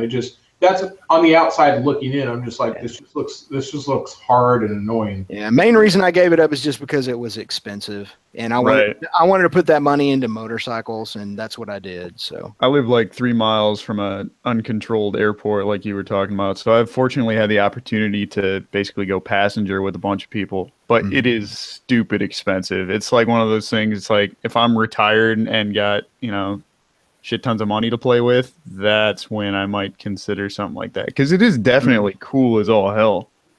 I still love it. Every time I ride in a plane, I'm like, this is amazing. We're fucking flying. It's fun. It's so fun. It's just science. I was at a point where I was either going to need to buy my own ultralight or just quit, and I decided to start. That was in the 90s, and I decided I was having more fun with more people on motorcycles, and that's kind of the route I took. I have now at this point in my life thought about like getting a Hawk, like getting a GSC Hawk or something like that, but because I could fit it in my garage. Was that before or after you wanted a GPZ 900 so you could pretend to be Tom That was Cruise? after. Yeah. Okay. Yeah. Oh, that was 86, man, when Top Gun came out. That's when I wanted the GPZ 900. There was some YouTube channel I used to watch all the time. I forget. It's some Canadian dude, and he like works on jet engines, and he takes them all apart and like shows them how they work and like tests them and shit. I forget what it was. It was like Agent 54 or something like that. But dude, it was a sweet channel because he's like giving you the history on these like engines and like taking them apart and showing how to rebuild them. It was fucking sweet. I think I'm gonna have to schedule a therapy session tomorrow. Jake the Garden Snake. He's done. Rest in peace. No, he ain't done. I don't think you could ever be done making YouTube videos. No, he's not, but he's happier. Right. Yeah, that's crazy. It just goes back to what you said earlier. Here's one of the greatest, and he's doing other stuff. Maybe YouTube is changing. Well, I mean, that goes to Swedish Nuts. I hate to do him again, but he's been posting some great questions. And he goes, what would you think of a YouTube alternative? And I think if Amazon ever got into it, and if Amazon is the only person or only company that could really create something that would actually be competitive to YouTube. Well, I will tell you guys a little something I'm thinking about doing at the risk of screwing up being the first to do it. I am thinking about starting my own Roku channel, because you can do that. The software is available. You apply for a channel, they set you one up, they send you the developer software, and you can make your own Roku channel. And the great thing about Roku is that you get paid for every single view. Nobody gets to watch your video without watching at least one ad all the way through. And that is growing by leaps and bounds. Right. And there you go. YouTube is never going to be the only platform. Yeah. It is right now. It's the only one that matters, unless you're trying to watch porn, in which case, you go to Dailymotion, and they used to have that thing set up until Pornhub came around. But YouTube is it. And the biggest thing I think that cements YouTube's place is its library. It's not what people are doing right now on YouTube. It's what people have done. And so it's like when you want entertainment, you go somewhere, you go to plenty of places that aren't YouTube. I do. When you want knowledge, you go to YouTube because it's going to be there. And that how do I do this? so much more. People use YouTube so much more. I call it the magic toolbox. It's because it can fix anything. You go, how do you do this? And it's on YouTube. How would somebody else do that? They would be strictly entertainment. They'd be like, come here for entertainment. But so much of YouTube isn't entertainment. It's education. Yeah. Sorry. Yeah, what they've done over the past decade is going to be hard to build an infrastructure to compete with, but it can be done. And if they keep screwing up like they have over the past year and a half, that's exactly what people are going to start doing. What do you Has think? YouTube Really, ever made an update that people liked? Nah. Yeah, Because it seems like most people, and call it nostalgia or whatever, but like 2012, 2013, and even then from like 2000, when did they start? 2005, they kept changing shit, and anytime they change anything, people hate it, but it's because it sucks. Mm-hmm. Yeah. I don't know. They'll like take shit away. I used to like they used to be able to do video responses. replies. Yes. Yeah, video responses. Why would they take that away? Didn't they basically take that away because it turned into just a bunch of like chicks Self-promotion, showing a bunch of cleavage and trying to get like a 15-second reply? I mean, isn't that all it still is? Thumbnail. That's all it is still. Yeah, there's a lot of people who still have successful channels who are like Fuck, I'll show my cleavage. girls who got it off of video responses. Yeah, I don't know. I think they've done some things right and some things wrong. I don't understand why in this day and age they still have the thumbs down. It just doesn't make any sense. It's just another tool that they are giving to assholes to manipulate their infrastructure. Either if you like it, thumbs up. If you don't like it, don't do anything. The thumper rule. I think Right. And then because what people do is, they'll go and buy, I hate this guy, I'm going to go spend $50 on 1,000 likes for his video that has 200 views or something. It's so easily manipulated. Well, because as far as I know, dislikes don't affect. They actually help your channel. They actually help. It's traffic and it's interaction. Yeah, if you like what I'm doing, tell my boss. If you don't like what I'm doing, tell me. Because when I get dislikes and I don't understand why, then I get all like hyper analytical. Like, is it just an asshole or is there something I can improve on? Well, you can always tell. You can usually tell when somebody dislikes your video. It's like for a reason, and most of the time it's because it wasn't what somebody was looking for. Right. I get one dislike on every video within 10 minutes of it going public. Yeah, because it's not. That's that one hater. Some idiot turned on notifications for my channel so they could thumbs down every video. Right. I think everybody has that one hater. It's a big world, and somebody searches it, and it immediately comes up, or they're fucking in the middle of searching, and it comes up, and it's not what they wanted. They're gonna give it a thumbs down. Yeah, but that is the truth. I mean, it's been shown again and again, and you can actually do it yourself and show you how it ranks your videos up when they get thumbs down. It's the exact same thing as a thumbs up. It's just a different graphic. The interaction is what matters, but it does color people's perceptions of you, especially if they've never seen your channel or one of your videos before, and somebody is, dislike bombing your videos. It can affect people's perception of you. And it's just a tool that the trolls and the haters and the psychopaths and the sociopaths use. Well, I like the 5-star rating system that they used to have. 3, 4, 5, Yeah, they used to have the 5-star rating system. That was flawed too. I don't remember that. It's never going to be perfect. Not with this many people using it. Oh yeah. Because for somebody, it's right. For a lot of people right now, it is perfect. And for most, it ain't, and it's never going to be perfect. It'd be cool if they like Skinner box.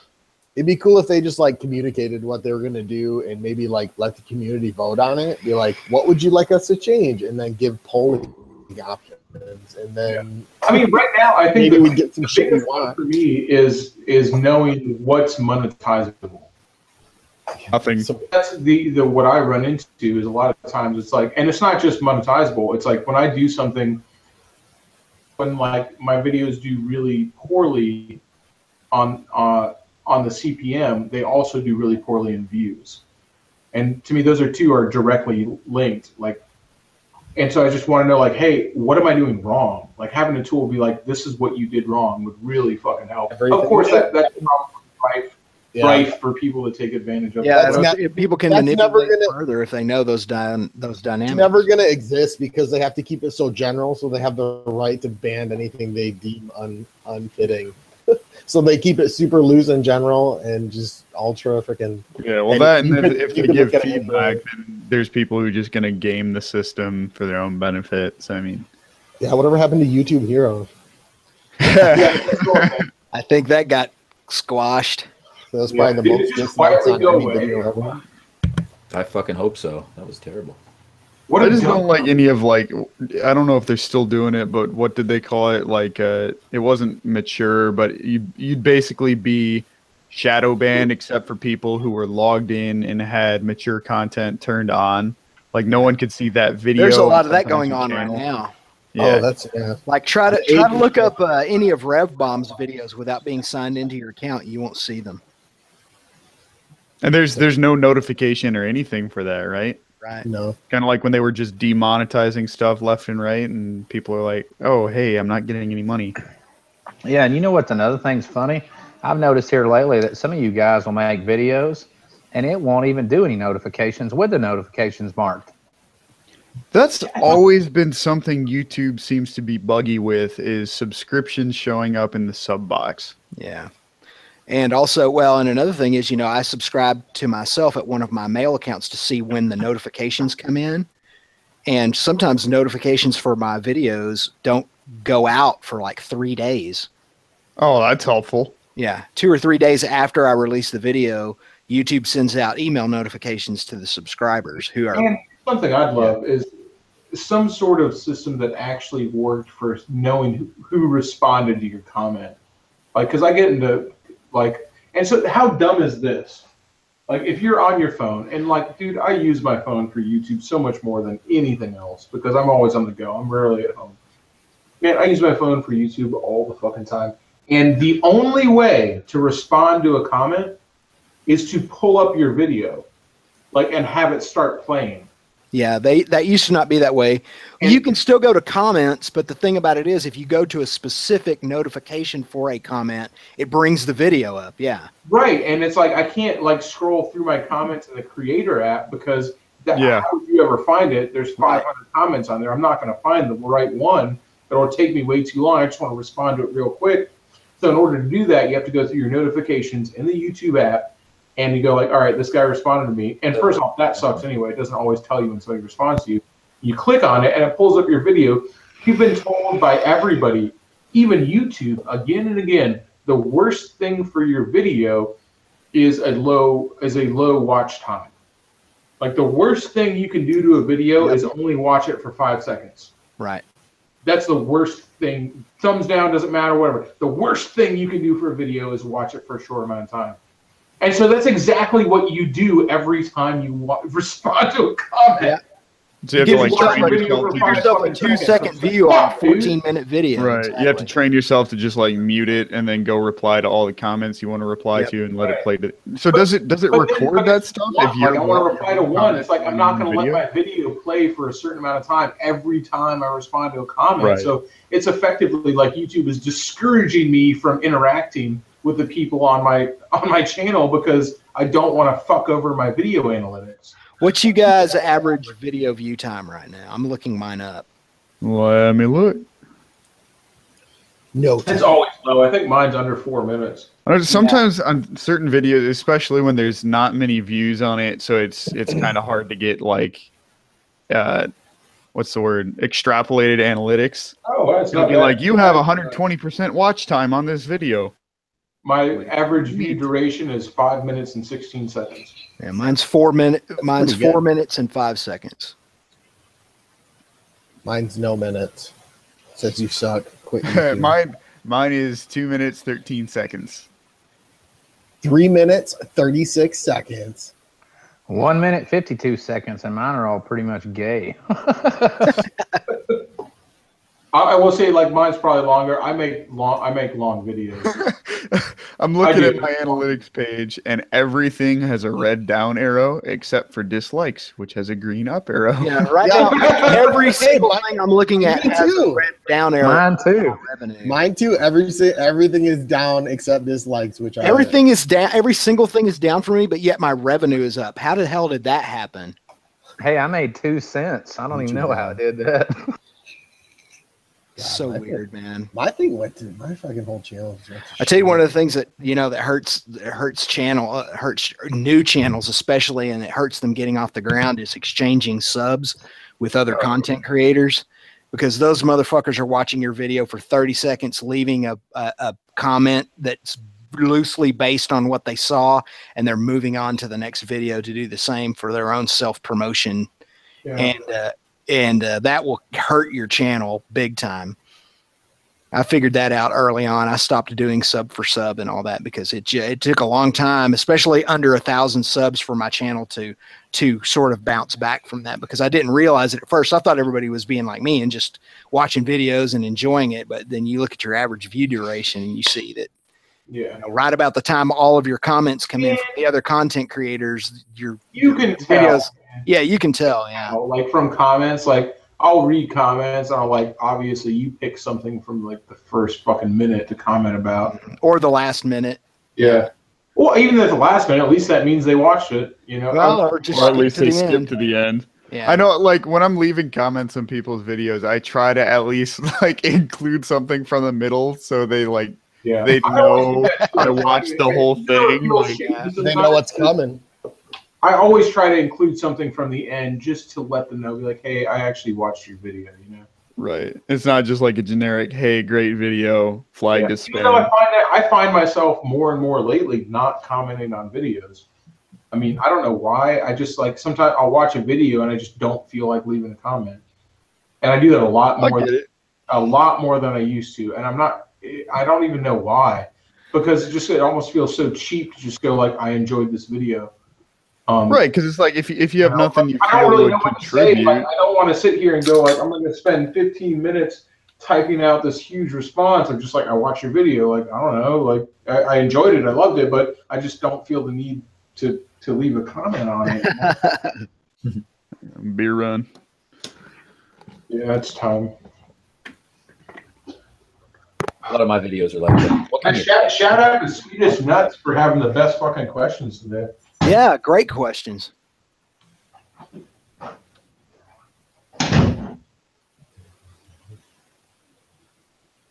Yep. Royal, so what? RJ, he does a shout out at the end of every video. Is that what he was trying to type there?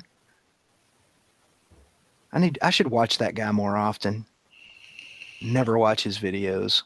Not because they're not good. It's just, I kind of have to have some kind of a back and forth relationship of some kind, usually with a vlogger, to watch them on a regular basis. It's just kind of the way it works, with a few exceptions, though. Why do you always put thumbs down on my shit then? I always put usually the first comment and the first thumbs up at the same time. Oh man, I never look at this analytics crap. Past 28 days, 120 subscribers. Don't yeah, I'm there. I'm right there with you, dude. I'm under. I don't want to be depressed. I'm under 100 subscribers for the past 28 subscribers days. Gained for 349. Subscribers lost 229. Yeah. Fuck. Yeah, let me look at mine real quick just to see where it is right now. I'm afraid to look at mine. Sack punch. Maybe I should put more videos on it. Well, and here's another thing, man. I've found out, we talked about this a couple of weeks ago on Neil's channel. I found out that where I have been just unsubscribed from a bunch of channels for no apparent reason. Yeah. Sorry, bro. I think the notification thing got me quite a bit. Yeah. You got to think that many subscribers, unless just nobody wants to watch your shit. I figured out that if you don't watch a channel on a regular basis, YouTube will unsubscribe you from it. That's just all there is to it. Well, because I remember in the past they've done, it's like, well, if you're an inactive sub, there's going to be basically a great culling, and some big channels lost like tens and tens of thousands of subs. But if they're just doing it like on a regular low key basis, sometimes I don't watch a lot of YouTube videos, and then all of a sudden they disappear from my sub box and I don't notice or something. I don't know. I think the biggest thing that hurt channels is how they redid the recommended. Like before, you'd be like watching yeah. shit, and you'd see all your shit in the side and other people's shit that is like it, and now it's just all fucked up. Like, Yeah, you Neil, never same see thing for shit. me. So I had a gross subscriber gain over the past month of 126, but I lost 51 along the way. So I only had a net gain of 75 over the last month. Everybody's singing this same song right now. This is the first time I've noticed recommendations being somewhat accurate. Like the first 12 are all from Shadetree, and then there's a few that are from channels I'm also subscribed to. I will tell you this. I hear a lot of people crying the blues right now, and that sucks. But YouTube has actually been very good to my channel lately. Ditto, man. I haven't noticed. It's been good to mine on revenue. Like my revenue is up like $15 this month, but all the numbers are down. My CPM for some reason must have gone way up. I can't figure that out. It's been really promoting them well. Like all my videos are doing pretty well. Like and I've had a couple of good videos in the past few months, but I'm kind of wondering if, especially because, again, in the grand scheme of things, we're all small channels, but for someone like myself or, maybe even Tim, if it's just very inaccurate with the calculations because there's such a small sample size. So the calculations for analytics might be off compared to what you're seeing. I don't know. Well, I'll tell you, the number one thing that I feel like has always done my channel well. And again, my channel hasn't done well. I mean, like I feel like I've done well for me, but as far as like the grand scheme of YouTube, my channel's not doing well. Like I have a terrible channel compared to what people expect on YouTube. But Hey, I still love you. 100%. Hey, man, quit feeling sorry for yourself. No, I'm not feeling sorry for myself. I'm just being honest, like, because it's easy for me to go like, oh man, I'm doing really well and this and that, but it's like it's not though. Like actually, not in the grand scheme of YouTube. I mean, doing well on YouTube is gaining like 700 to 1,000 subs a day. That's doing well. Oh yeah, but that's your standards based on every channel out there. Right. But like, not just your own personal goals. And the biggest difference is consistency. Have you guys ever noticed how big your CPM for Australian viewers is? Why is it like that? Oh my God, I wish every country was like that. I'd be rolling in dough. I don't think I've ever looked at my CPM. I look at my country all the time, man. My Australian CPM is 3 times my United States CPM. That and Sweden. Sweden is huge, man. Yeah, and India too. India is massive. My CPM for India is 10 times my American CPM. 10 times. Okay, so I just logged into AdSense for the first time in like 20 years, and I see my balance very slowly going up, but all the estimated earnings are always 0. So I just ignore it. It's like, again, with the small sample size, everything is always just inaccurate. So I'm like, I don't give a fuck. It's always the hardest thing to do, but it's the hardest thing to do, but it's the thing that's helped my channel the most is consistency, is making a video every week. And even now, in the past, good thing. Now I'm doing 2 videos a week now, and that's made a huge difference.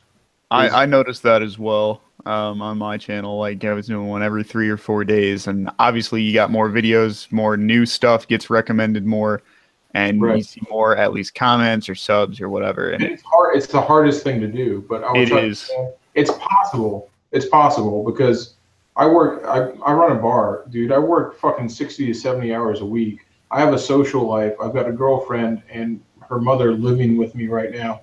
And still for the past over 2 years, I've managed to release 1 to 2 videos a week for 2 fucking years. Shit, I don't have any of those things, and it's hard to do that. I'm just saying it's possible. I know. If you bust your fucking nuts and you actually make it happen, it's possible. Now, would I have to gain from that? I don't know. But if you want at least 40,000 subs, there you go. That's I don't know. My favorite thing is just getting comments that are actually relevant to the video. I just like interacting with people. It's fun.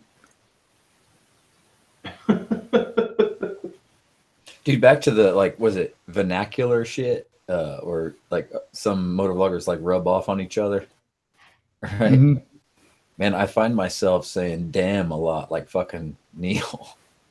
Damn. Damn. Oh, there's them hookers. Oh, damn. That's called appropriation Like, assimilation. way up there as far as vernacular, right? Urban Joker. You're in here, Urban Joker. Fuck, dude. You're already here, man. There's a scoot. I'm helping a cause, my brother. I'm helping a cause. Just double Love you, Josh's monthly income. Oh man, it'll go straight to Jessica's mom's pierogies or something. I don't know. Oh, Hey, I told you that's why it's community. We talked about this last time. Camaraderie. I think that's our generation that Tim and I are in. Some of this community is like busted up. It's been crazy the past 2 years. What the fuck? it's just divided into factions. I'm kind of burned out on some of it. You know, it's divided into factions. All the creeps and the psychopaths are now very loud in their video making and in their voices. It's just getting to where the dark side of it is not as hidden as it once was, and that's. I still think that kind of stuff is pretty easy to ignore, though. Yeah. The people far outweigh it. It's just the loudness of the voice. Yeah. I would say this is a concept about for everybody watching right now. It goes like, "Where's the drama?" It's a behind the scenes. It's a constant battle of going like, "Should we call these motherfuckers out for being assholes?" And then going like, "No, let's not delve into the drama." Like, don't think that like we aren't aware of the. Oh yeah. I'll just put it out there. Tim Kreitz slept with my girlfriend. Don't tell my wife. By the way, happy anniversary. Dude, at least I am, and I know everybody else in the panel right now are 100% aware of who's an asshole and who's a cocksucker. Absolutely. It's check, common check. sense, man. Was I really loud for some reason? Check, No. check, check. Am I okay right now? No, you're good. Am I really quiet or am I okay? Everybody's telling me to turn my volume down, and by that I mean 2 people. You were fine. It's fine. It sounds fine to me. Okay, all right. It's fine to me. I turned it down a little. I don't know. It's just the constant battle of going like, don't fucking feed the trolls, and like, you know, you're giving them what you want, but then also the other side of you is going like, well, this dude's a fucking cocksucker. I want to call him out, you know? No, you can't. That's what they want. That's exactly what they want. Some people, any attention is good attention. They build their channels on bad attention, and when you give them more bad attention, it just plays into precisely what they desire. You got to just pretend like it doesn't exist. As long as it doesn't become violent. I mean, if you start getting threats, you feel like you need to contact the FBI or, you know, something like that, that's a different thing. But if it's just people being dicks because that's the way they came out of their mom's disgusting snatches, and that's the way they're going to be for the rest of their miserable lives, man, just ignore that. Tim, you've used quite a motherfucker down without even naming him right now. Tim, you've used quite a bit of different language tonight. Are you feeling okay? I know. Man, I'm telling you, I'm in this funk and I'm trying to pull myself out of it, and I'm very irritable, I think is the word. Your vaginal mesh fell out. Exactly, man. Yeah, my vag is. I need some Tim, summer's eve. Yeah. And it is what it is, man. I have way more fun having fun than I do hating on shit. Like what we were talking about earlier today, that guy, who again I won't name. I was just like, I was all in my head. I write videos in my head before they fucking happen, but I had it in my head because we were driving around, running errands all day today. I was like, man, I got this. Like, I could do this. I could make this video on this asshole and just like really fucking low blow him, like take this dude down. And I started to get like stressed about it because I was just like, man, it's like stressful to even think about putting that out there because it just opens the floodgates for bullshit and you know what I mean? Like I don't know. Mm-hmm. There's those that guy. comments. Put it out there. There's comments that you have to leave there, right? And then it's like a floor full of fucking garbage. Some garbage absolutely needs to be picked up, like a moldy pork chop. But the beer cans can sit there if you need them to. Yeah. Good point. It's all about prioritizing. King Nero. I'm going to be telling that bit of advice to my grandkids back road. Nero, you have a link, dude. Nero, come on in, man, if you can. Yeah. Shadetree, they say you need more single women in your videos, and you would do better. That's what I said. All the women in my videos are fucking accounted for. there's no fucking no available women. Let me tell you, like when you're in a relationship, you hang out with a bunch of other people in relationships. You ain't exactly flooded with single women. Okay? No. Or you probably wouldn't be in that relationship for very long.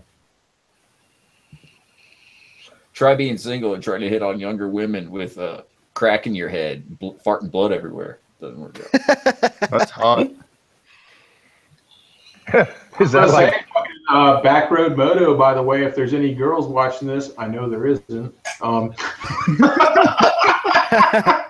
Yeah, soon to be single. Since you said it. Yeah, I'm just saying, you know it's true. I'm just like, if there's anybody watching this who's a girl, like, no, there isn't. And a man. one owner at a time. A man's fine too. Yeah, I mean, hey, it is what it is, man. Fucking Google Hangouts are pretty much a sausage fest. I mean, Yeah. fucking What here? Speaking of analytics, what is you guys' percentage of female audience? Mine finally crested 10% for the first time in a long time. I think oh mine god, I is think you got me beat. You 4%. gotta come over. Tim Kreitz is drowning in puss. yeah, Yeah. 10% for a moto vlogger is high. yeah. For like 2 years ago, I had a 10 or 11%, and then it went down to like 6% and stayed there for a long time, and now it's back up to 10% again. Mine is 4% female. Okay. I'm trying to. I Okay. was gonna say 10% is high. Oh shit! It's- Mine where do you is even see that? mine is That's 'cause 94% male, 6.1% female. So apparently 0.1% of my audience are intersex. 4.4. I'm pretty sure that the 6.1% female audience are people I know personally who watch my channel. Yeah, but I would think YouTube would change that and put a different box on there now to make it politically correct. They might. I don't Right. know. I haven't started a new Gmail account in a long, long time, but I would wager to guess that there is now 3 choices: male, female, or I choose not to say Identify, or yeah. Well, identify Facebook's as done it. other. Where do you even see? Where do you even see like the total for that? If you go to Hey. analytics and just scroll down, Yeah. Oh, my gender? gender on Facebook is It's at the bottom of your AH-64 Apache helicopter. if anyone's friends with me on Facebook, go look at my about page. I'm an Apache. Oh, I identify as an Apache helicopter. Ride to victory with 25% female. God damn, fucking Lothario. That's awesome, dude. Boom. I got 11.9. He has What's your 4 what's- subscribers and one's his wife. 25% female. No, I'm What's just your kidding. age group with the most? Mine's 25 to 34. Yeah, I think that's I all need to of it. look at that. Mine's getting older, which makes sense because I'm old and boring. Let's see here. Mine's 25 But to 34. that's got to be flawed. But how many people do you think are like 13-year-old kids who set their age at like 50 just so they can watch stupid shit? So they can see them 18. titties. Oh my god. Where do I see that? I don't know. Oh, I don't like mine. At all. It's 15 to 40. 15-year-olds? That's a really wide Yeah, swath of It age. breaks it down by years, and the youngest it goes is Yeah. 13. Mine goes by 10-year increments.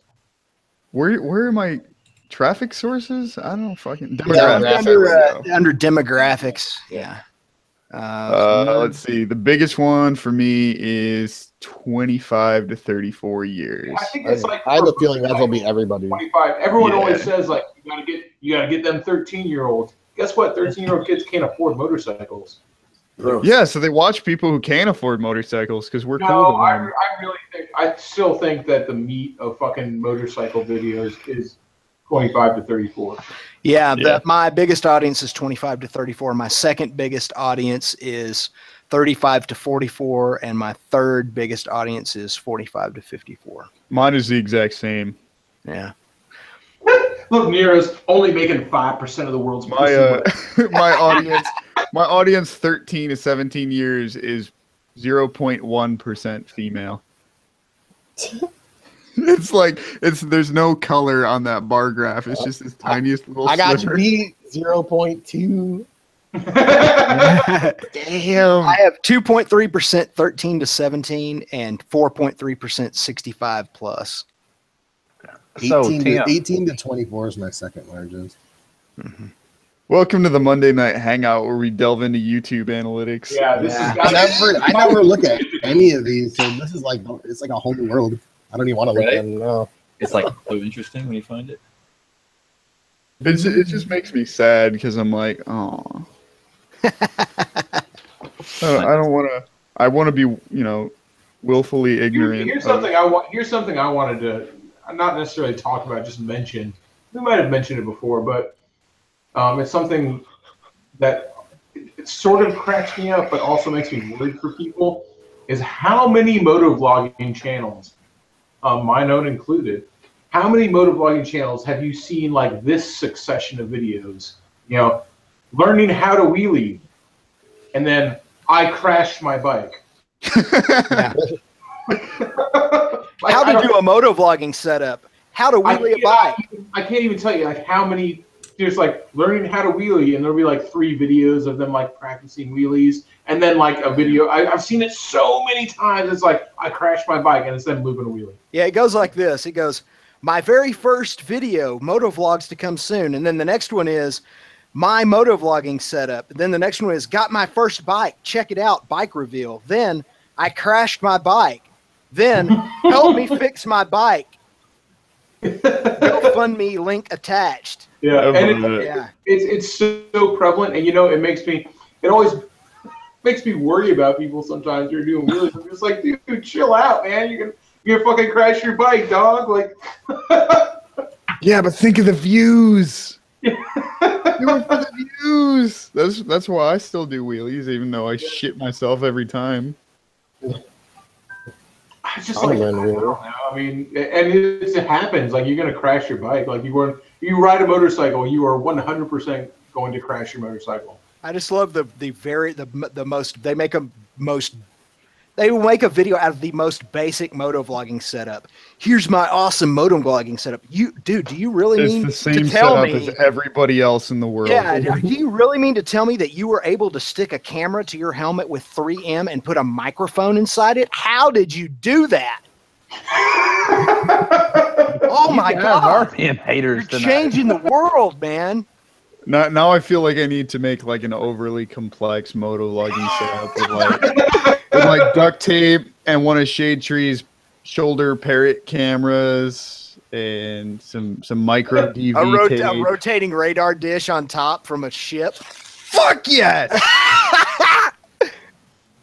Gonna need to hit the gym and work on my neck a little bit, but yeah, I'll do it. But I see that a lot too. Is like a lot of people like they make a channel and they've got like 0 subs and their first vlog is like they've been riding for all of 2 weeks. I'm like, please no, please. Slow down. Well, because you know what's coming. You know what's coming already. It's guaranteed, 100%. Yeah, well, it's because I can relate. I've been an enthusiastic idiot kid. I still am an enthusiastic idiot kid, but I've been riding for 5 years and I've been vlogging for like 2. So by the time I started, talking to myself inside my helmet, I at least knew how to ride a motorcycle. I wasn't trying to like improve both of those skills at once. Tell you this much, only one of those is going to keep you alive. I've gotten this a lot at JRME. How to edit a motovlog video would be cool. And I'm not just gonna. I hate to immediately go like say what I'm gonna say, but dude, it would be the opposite of cool. How to edit videos is the most boring, ponderous shit you could possibly fucking imagine. If you want to learn how to edit motovlogs, just go watch all of Casey Neistat's videos because that's all anybody does anymore is copy him. I can't. And there's a ton of videos on editing or learning how to do something as well. So many people fucking. But man, it's not all about editing though, and that's the main thing people don't understand. It's about knowing how to choose a lens and how to get a shot and how to compose a shot with a camera. There is how to set the camera up. And most people have no idea how to do that. Yeah, I mean, into getting enough B-roll and getting the shots you want and composition and all that stuff. Exactly. Or even if you're just sitting on your bike talking, knowing what you want to cover, having at least an idea in your. And some people do it completely off the cuff, and I can respect that, but I can't fucking do it. But there is a good amount of forethought required, at least in my opinion. You think? I don't know. I never, ever go out without a topic, ever. What? Oh, yeah, me neither. In fact, I will do things if I'm going out on a ride, like a day ride, like a 200 or 300 mile ride. I will already have looked at Google Maps and Google Earth, and I have planned out what I'm going to say where and this thing and that thing. Shit. Oh yeah, man. I have always under the impression that it was like Tim Kreitz, West Texas tour guide, and over on the left you'll see Hangar 18. Where they keep all the aliens. Yeah. The most unplanned one that I've done recently was the one that's called Near the Real Midnight Texas, the one where we go to that winery in Fort Stockton and look at all that old falling down adobe crap in that old fort. I literally winged that one because I had no idea what I was going to see. And you can tell I winged it. I mean, I still feel like it's a pretty good video, but you can tell it doesn't have the normal beginning, middle, and end to the story. It's just we go do this, we go do this, we go do that, and then we're at the end of the video. You know. I'll tell you a quick tip about or a quick fact about Shadetree Surgeon. I've never seen a Casey Neistat video. Well, I would, as much as I mean, I don't talk crap about Casey Neistat. I talk about crap about people who copy him blatantly. But I'll tell you, dude, there is a lot to be learned from that guy. Not just about how to make movies, because he's a filmographer. I mean, he's a cinematographer. He's made movies. He's been on HBO. He's more than just a YouTube vlogger. So he has a lot of good skill. But that guy knows how to be interesting in a video log. And that is what motovlogging is lacking. People think, hey, man, I have a good camera and I have a cool motorcycle. Now I can make interesting vlogs. Nah, not so much. If you're still just sitting there and it's just the whine of the engine and you going, it's still fucking boring. Yeah. That guy really knows how to be engaging. Would you agree with that? I mean, maybe I'm overplaying him a bit, but nah, it's good. You should watch some Shadetree. He knows how to keep I keep meaning to, but it's like, where the fuck do you start with something like that? Like, it's such an intimidating amount of content. I can tell you where to start. I can tell you which Casey Neistat video to watch first. Watch new NYPD snowboarding with the NYPD. Just start with that video, and then from there, I keep meaning to, because I'm just like, my weakest link on my channel, and I know this, my weakest link is my camera work. Yeah, well, and I kind of like the stuff you do with the free-handed GoPro. I think you got it on a gimbal, right? Oh no! Like, I'm just saying, like, when I look, and I get, thank you, and I do try. I don't not try, but I know that my weakest link is my camera work, because it's always. I think you do pretty good camera work. I think you're selling yourself short. Yeah. One thing that you need to do is, like, when you hand Jessica like the DSLR, put a 50 millimeter on that thing or something. Don't leave the telephoto lens on it, because then it's Shadetree's nostril hairs driving down the road in the car. You gotta get one of those 600 millimeters and just freehand that shit. I don't know what you guys are talking about.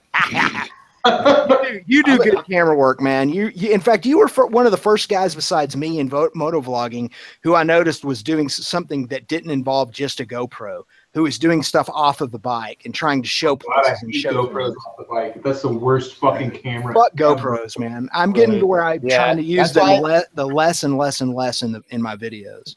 I've tried doing like just off the bike vlogging while in a motovlog where I'm like going somewhere, and it's always just like shaky cam footage from my phone and shit audio. I'm like, nah.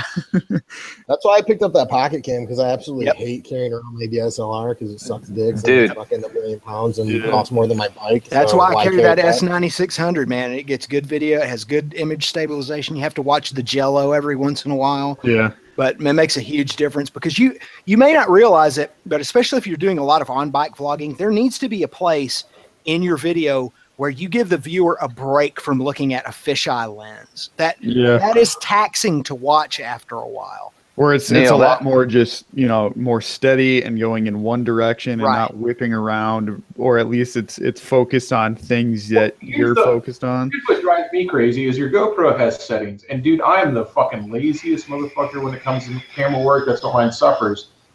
The minute I start doing, if I'm going to use the GoPro off the bike, which I do sometimes because I've got a GoPro gimbal, the first thing I do is change it to medium, the field of vision to medium.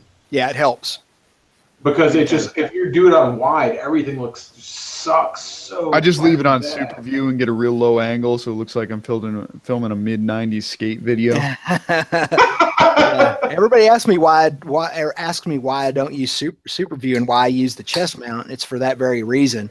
I really like the chest mount in your videos. Yeah, I've grown to where I like it too. I'm trying to figure out a way to get rid of it too because it's a hassle to wear the man bra all underneath my riding jacket and all that. But yeah, it does make for a less distorted forward view that's more steady than just because I'm constantly moving my head, checking for traffic, checking for the riding environment. And early on, I realized, oh man, that just looks horrible.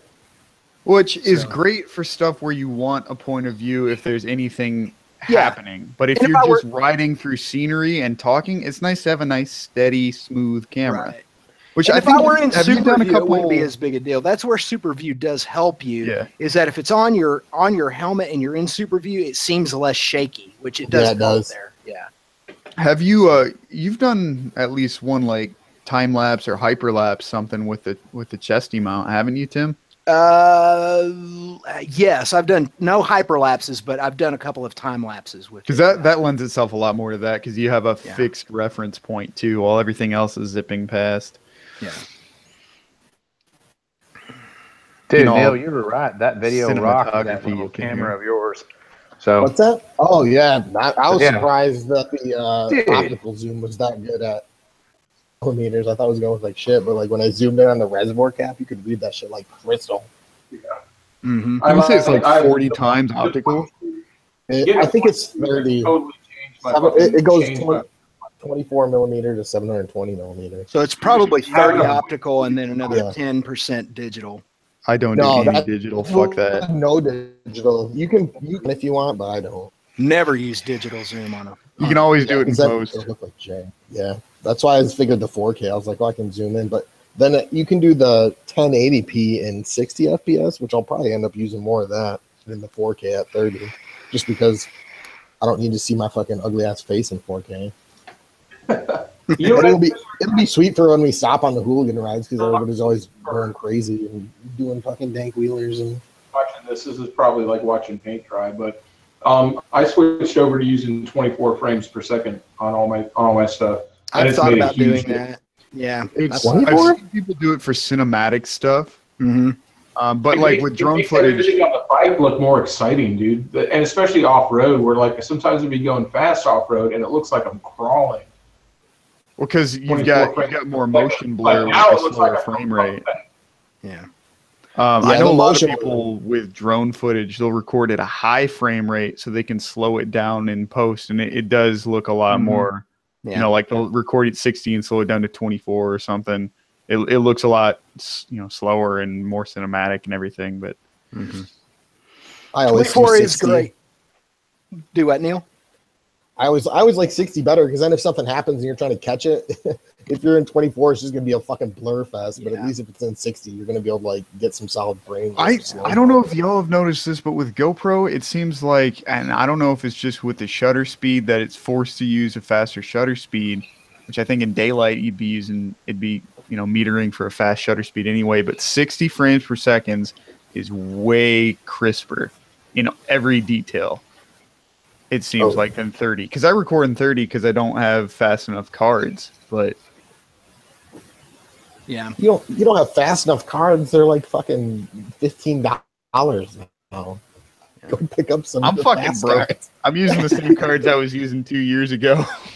In fact, when I went to Beaver Island, I left all my fucking memory cards at home, and I was like, God fucking damn it! And luckily, there's a 24-hour Walmart like around the corner, So I went there and got 2 Samsung. Yeah. Well, and cards are cheap, but like my 128 gig card, it struggles sometimes with 60, and I just don't feel like spending $30 on a new card, even though it's still ridiculously cheap.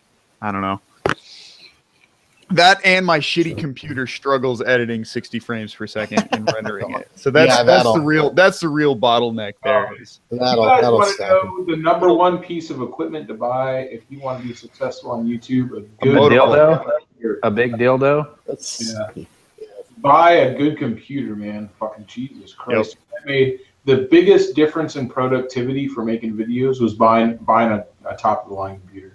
Like, yeah, because when you're editing, when you do something and it happens now, it makes things flow so much easier on the edit. Changed my fucking life, dude. Like, it's so amazing. I've been talking. I'm like, I want to build a editing PC for the past 6 years. So, and I still haven't, but that should tell you enough right there. Well, the nice thing now is that if you're gonna build one, most of the shit nowadays is cheap, way cheaper than it used to be. So like you can get 16 gigs of RAM for under $100, where it used to cost like $500. Right. So you can build a powerful computer for cheap. They just came out with them new Core i9s. You see them motherfuckers? Yeah, well, it's like when they're putting out parts that'll run fucking 4K video at 200 frames per second. That means the stuff that'll easily handle my edit is going way down in price. Just finally making the investment and actually doing it because I'm a lazy motherfucker. But no, I bought it ready to go. I did the Mac thing, and it never it does everything instantaneously. I love it. All right, boys, I got a dip.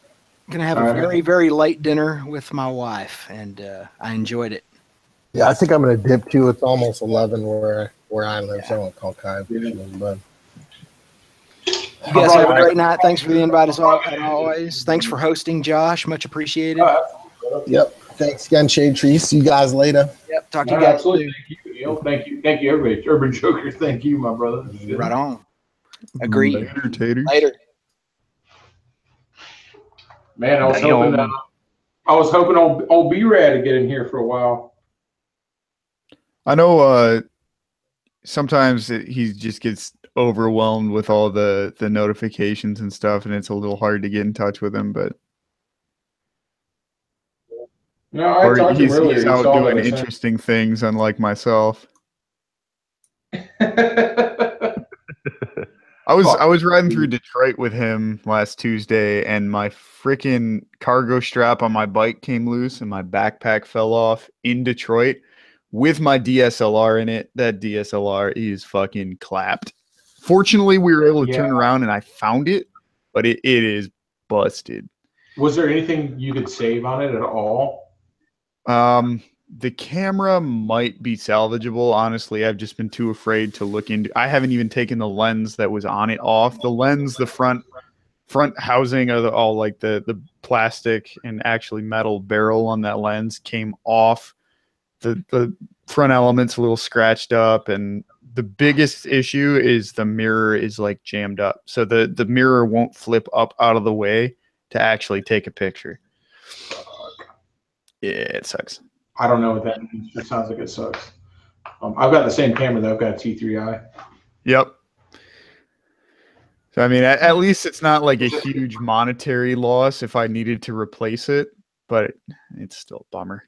And it's my own dumbass fault, because the entire reason I noticed it was gone is because if I don't have enough stuff underneath that cargo strap, it's just got hooks that hook onto my grab bar on my bike. I know those like to loosen up. So I reached back to check if it was still there. It was not. And yeah, so I should have known better, but my dumbass didn't. I'm just it's kind of miraculous that we were able to find it and it didn't get run over by a car. Yeah. Or if you're in Detroit or stolen. Right. Hey, you know what's funny? Yeah, you're looking over there in the side chat. There's quite a few new people over here compared to the last few times. Love it. Jake getting on the horn with somebody over here. I'm on the phone with you guys. What do you have in your hand, Jake? It's a telephone. I'm calling in. What's that dangly thing coming out of the bottom of it? You guys think I'm kidding? I'm legit talking to you guys on this phone right now. He's flying, mate. Yeah. Actually, I could turn y'all up. I think I got a volume button. Yep. You got one of those USB handsets you can plug into your cell phone? It's not even USB, man. It's pretty primitive. I'm not even gonna tell you guys how I'm doing this. It's pretty cool, man. He's got a fucking telephone line going into like a modem. 80s Some brick that- phone. Some that Man. dial up. So what the fuck, man? How's flying been, Jake? Shit. And that was my first time on my own, dude. I put it Yeah. together yesterday and Soloed. kind of squared everything away. I was waiting until the evening for the the sun to the heat to calm down. And it's really you're not really gonna fly in the middle of the day. You're not supposed to. And once it kind of hit evening, It was crazy to imagine doing it by yourself. Like no. Yeah, it was, dude.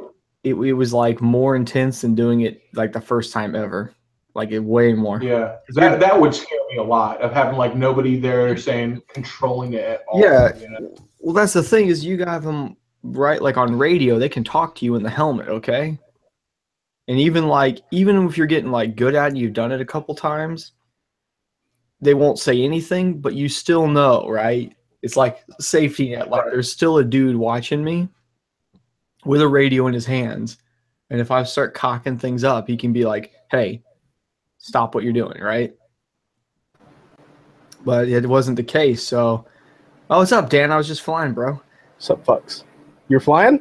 Yeah, I was just flying, man. It was Nice. awesome.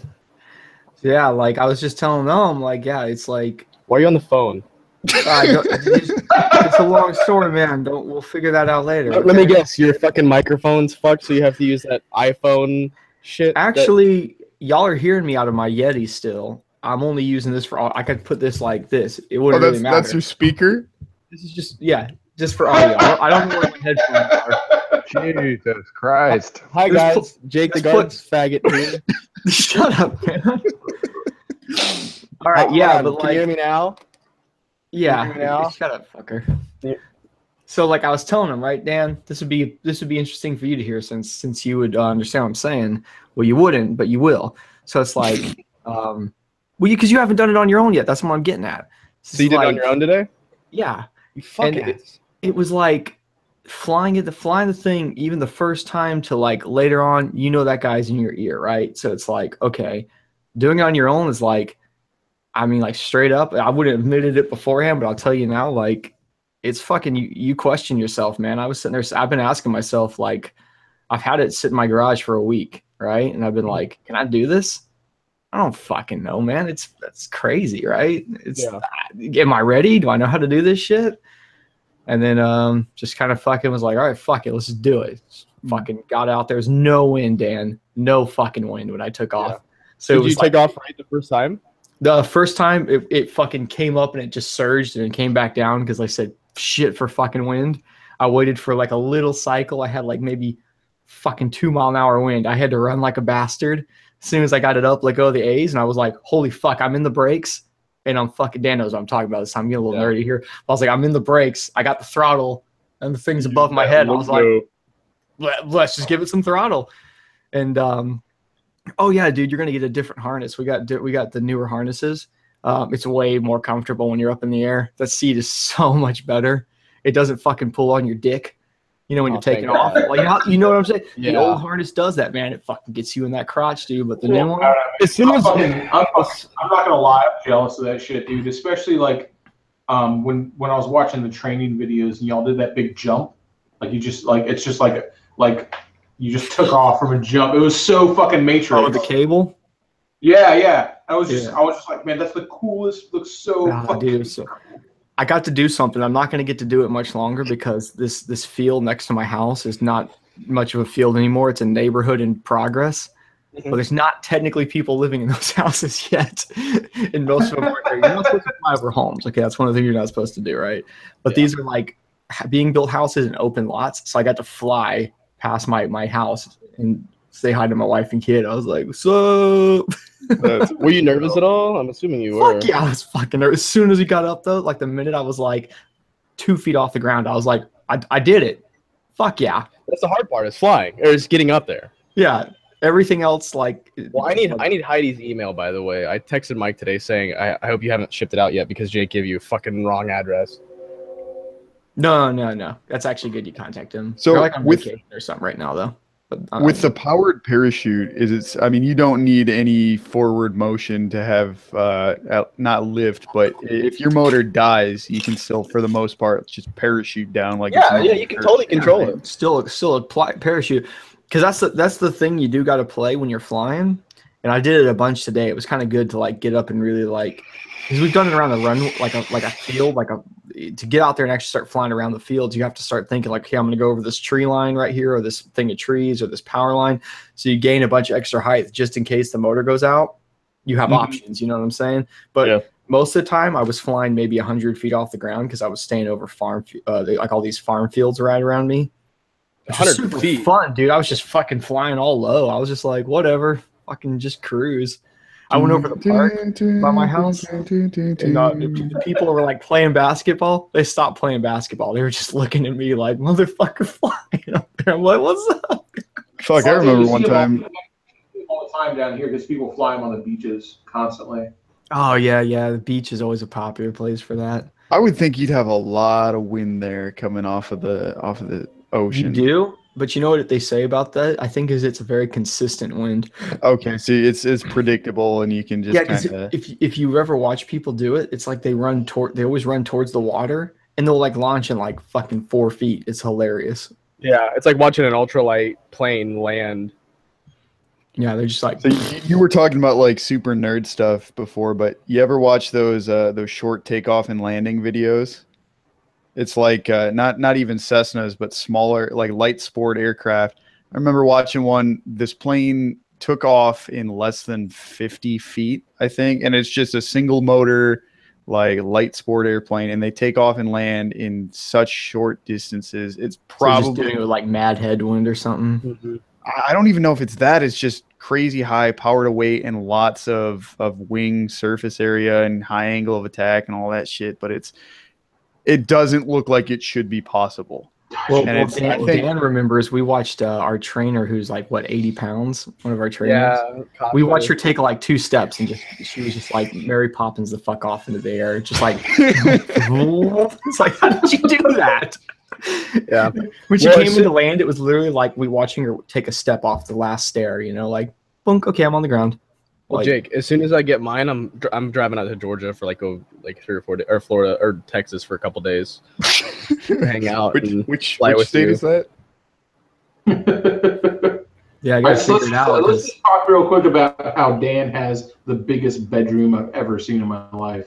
Yeah, it's ridiculous. It's unnecessary. It's fucking ridiculous, dude. How do you I dig the mood lighting. It's fucking crazy. Yeah, dude, I fucking play with these so often. Like, I not to fucking suck the company's dick or whatever, but these are kick ass. I change the lights just based on scenery and like the brightness. If I want to jack it down, you know, my phone.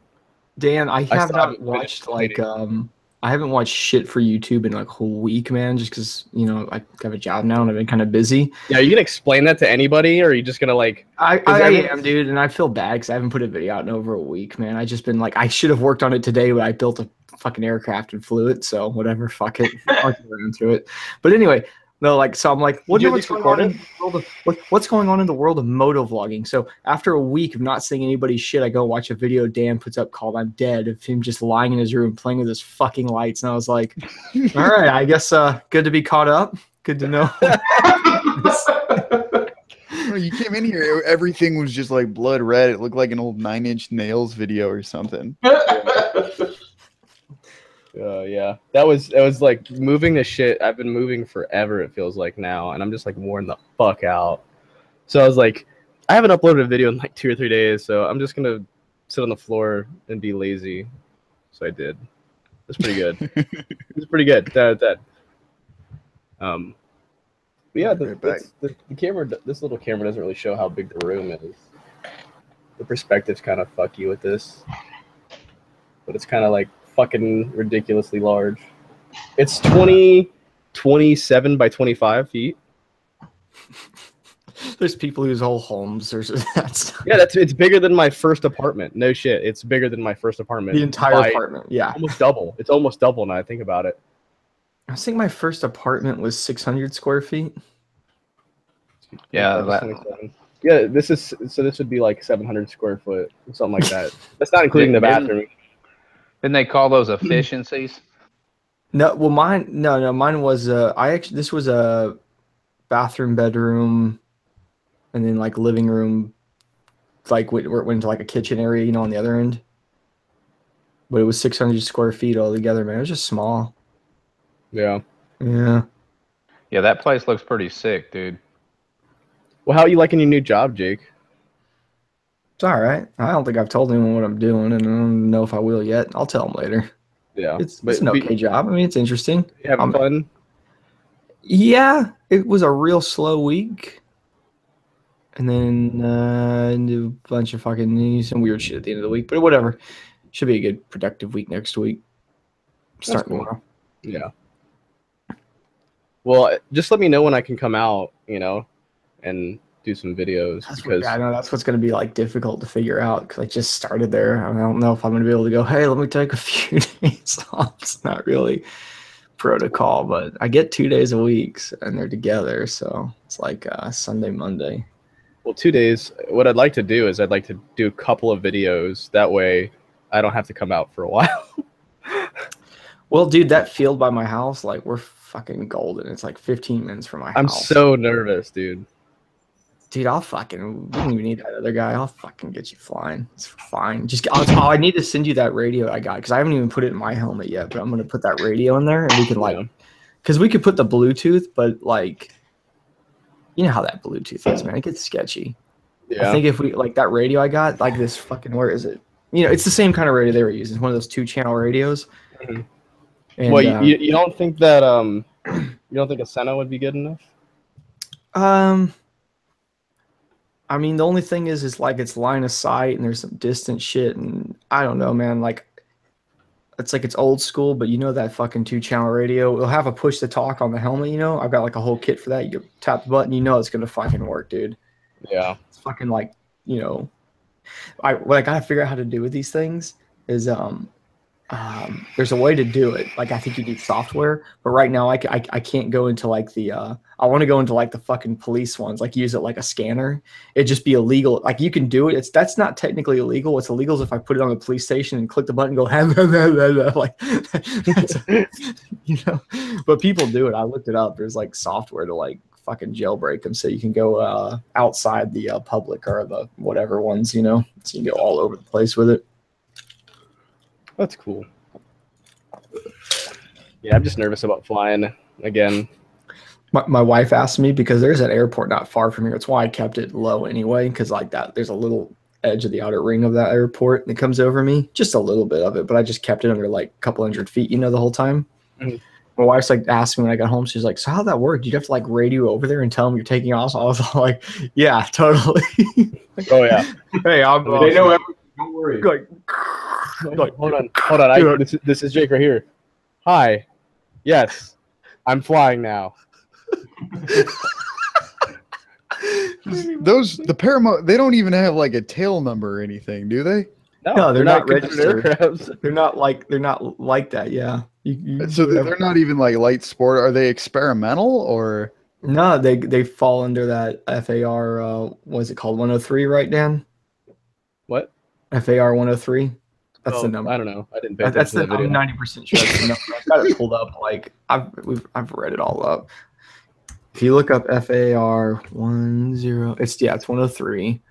You can see it's real short. You can read about it, but it's for ultralights. Oh, okay. Dick, bro. It's kind of its own. Now they fly a lot of the ones around here that they fly. They look like what I fly, but they're the bigger ones. They call them powered parachutes.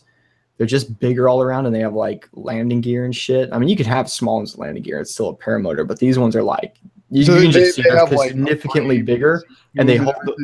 They what? They have like are those the ones with the more the fixed wing type? No, shape? I mean, those still run like a canopy. They run a glider. They just run a real big one. Okay, but they can carry 2 people. That's a big thing. Like you legally can't do like 2 people. People do it on paramotors. They've got like dual harnesses and ways of doing it, but you're supposed to be like have a sport class license and have like a number and all that stuff.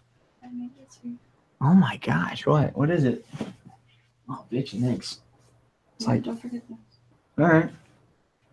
Oh, my credit card. That's right, my card got jacked. Dude, what is this? Like eggs, bacon, cheese, Sausage. Night breakfast. Sausage. Yeah. Oh, Dude. I thought you meant that someone bought that with your card. Okay.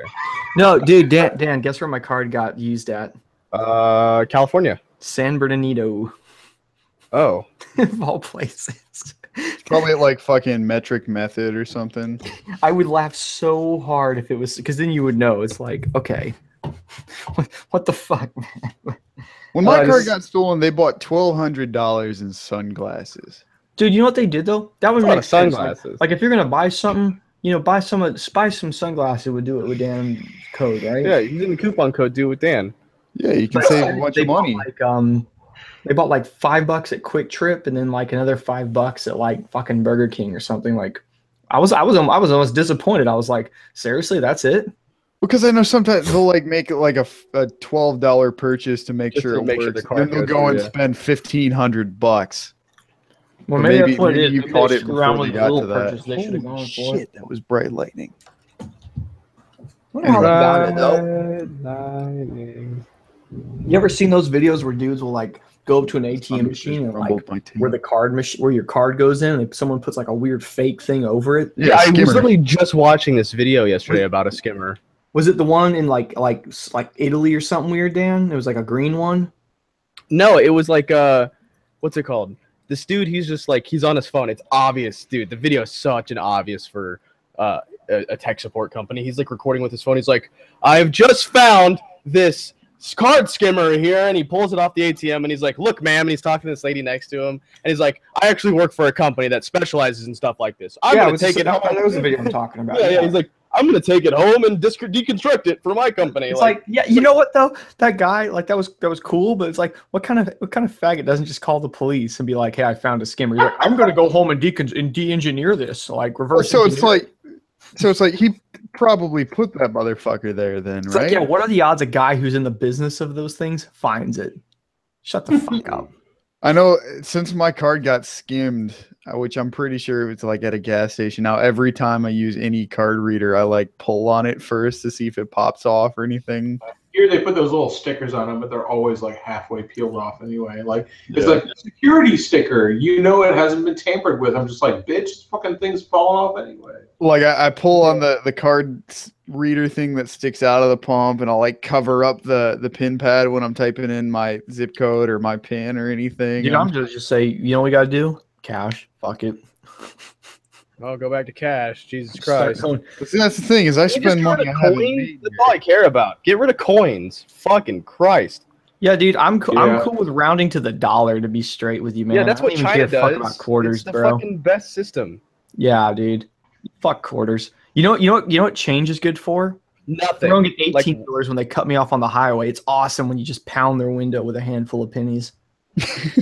Boom! I'm like, you know what'd be great?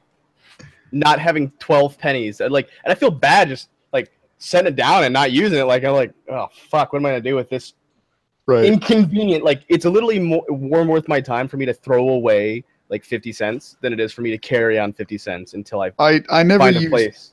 coins to buy anything. They all just, when I get home, I take all my coins out of my pocket and throw it in like a big jar. And then once every like 6 months, I'll count it out like a fucking got 12 bucks. 80-year-old grandma and take it to the bank and coin rollers. They'll be like, you've got $30. I'm like, fucking sweet. Fuck yeah, dude. I've been working so hard for this $30. You know what's weird? Right? That's I'll why. tell you, So the thing is, like, I'll- the time it takes to count all that money out and put it in rollers is like way less than minimum wage. So it's Yeah. like, be Fuck better you. off just sitting on my ass at work for 15 minutes than actually spending the time. Well, I'll tell you this. You know who like save and change works for is people like me, because almost all my money is in cash. So I generate a lot of change. Okay. It really helps for me. And you know who else it does a lot is waitresses. And what I always tell this like all the time, man, if you're a waitress and you get tipped, like you always, if the bill is $9.63, when you get tipped $10, you get change every fucking time that you cash out. And if you keep that change, you can fucking bankroll, man. Like really, really, like legitimately, it's an awesome way to save money. I've cashed in change jars that are worth a couple $1,000. Damn. I started because I found like That looks so short. For 5 gallon. It's because his room is so big. Jesus Christ, dude. Damn, I know you're not that little. Aircraft hangar. Holy shit. You know you're not that little. It's just your room is so big. When you got up, you look like a tiny person. Wait, hold up. I gotta let me see. Yeah, go I all the started way. putting all my money in a 5-gallon water cooler jug, so it's like by the time it's full, I won't be able to lift that motherfucker. But I'll be also like 50. It's so big. What the fuck? Running in 1, 2, 3, 4, 5, 6, 7, 8, 9. 10 steps to my fucking desk, dude. Jesus It's Christ, actually inconvenient. It's 50 steps between right here and the kitchen. So are you like when you with your roommates? Do you like you work out some kind of deal where you pay a little extra because you got the master? I don't pay extra because I got the master. I pay extra because I got the garage.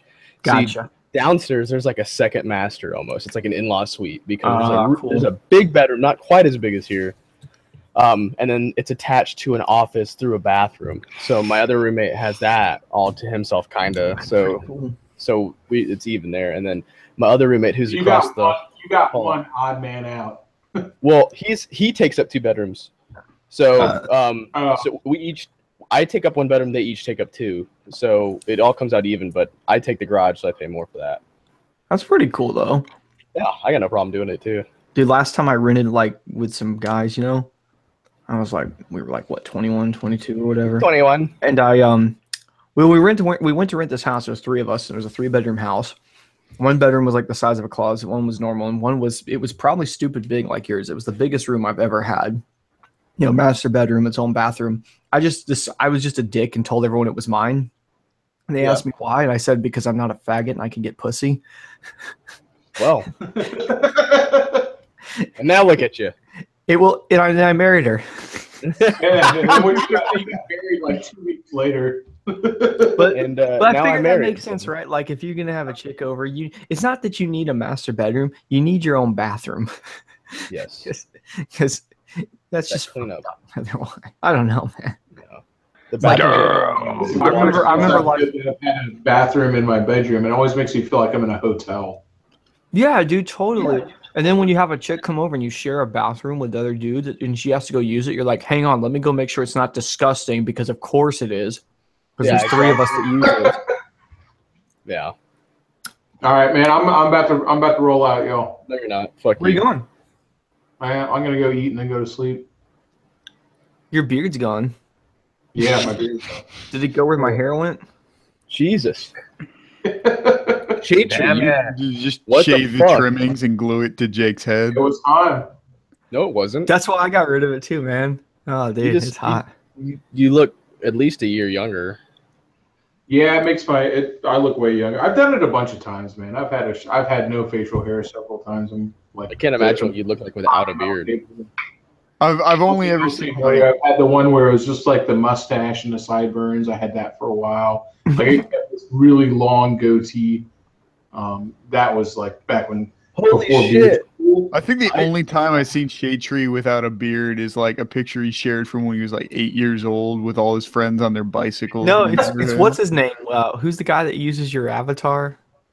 He's just named the man. The man. The man. That was when I was like 15. Dude, I just Mexican realized for some reason.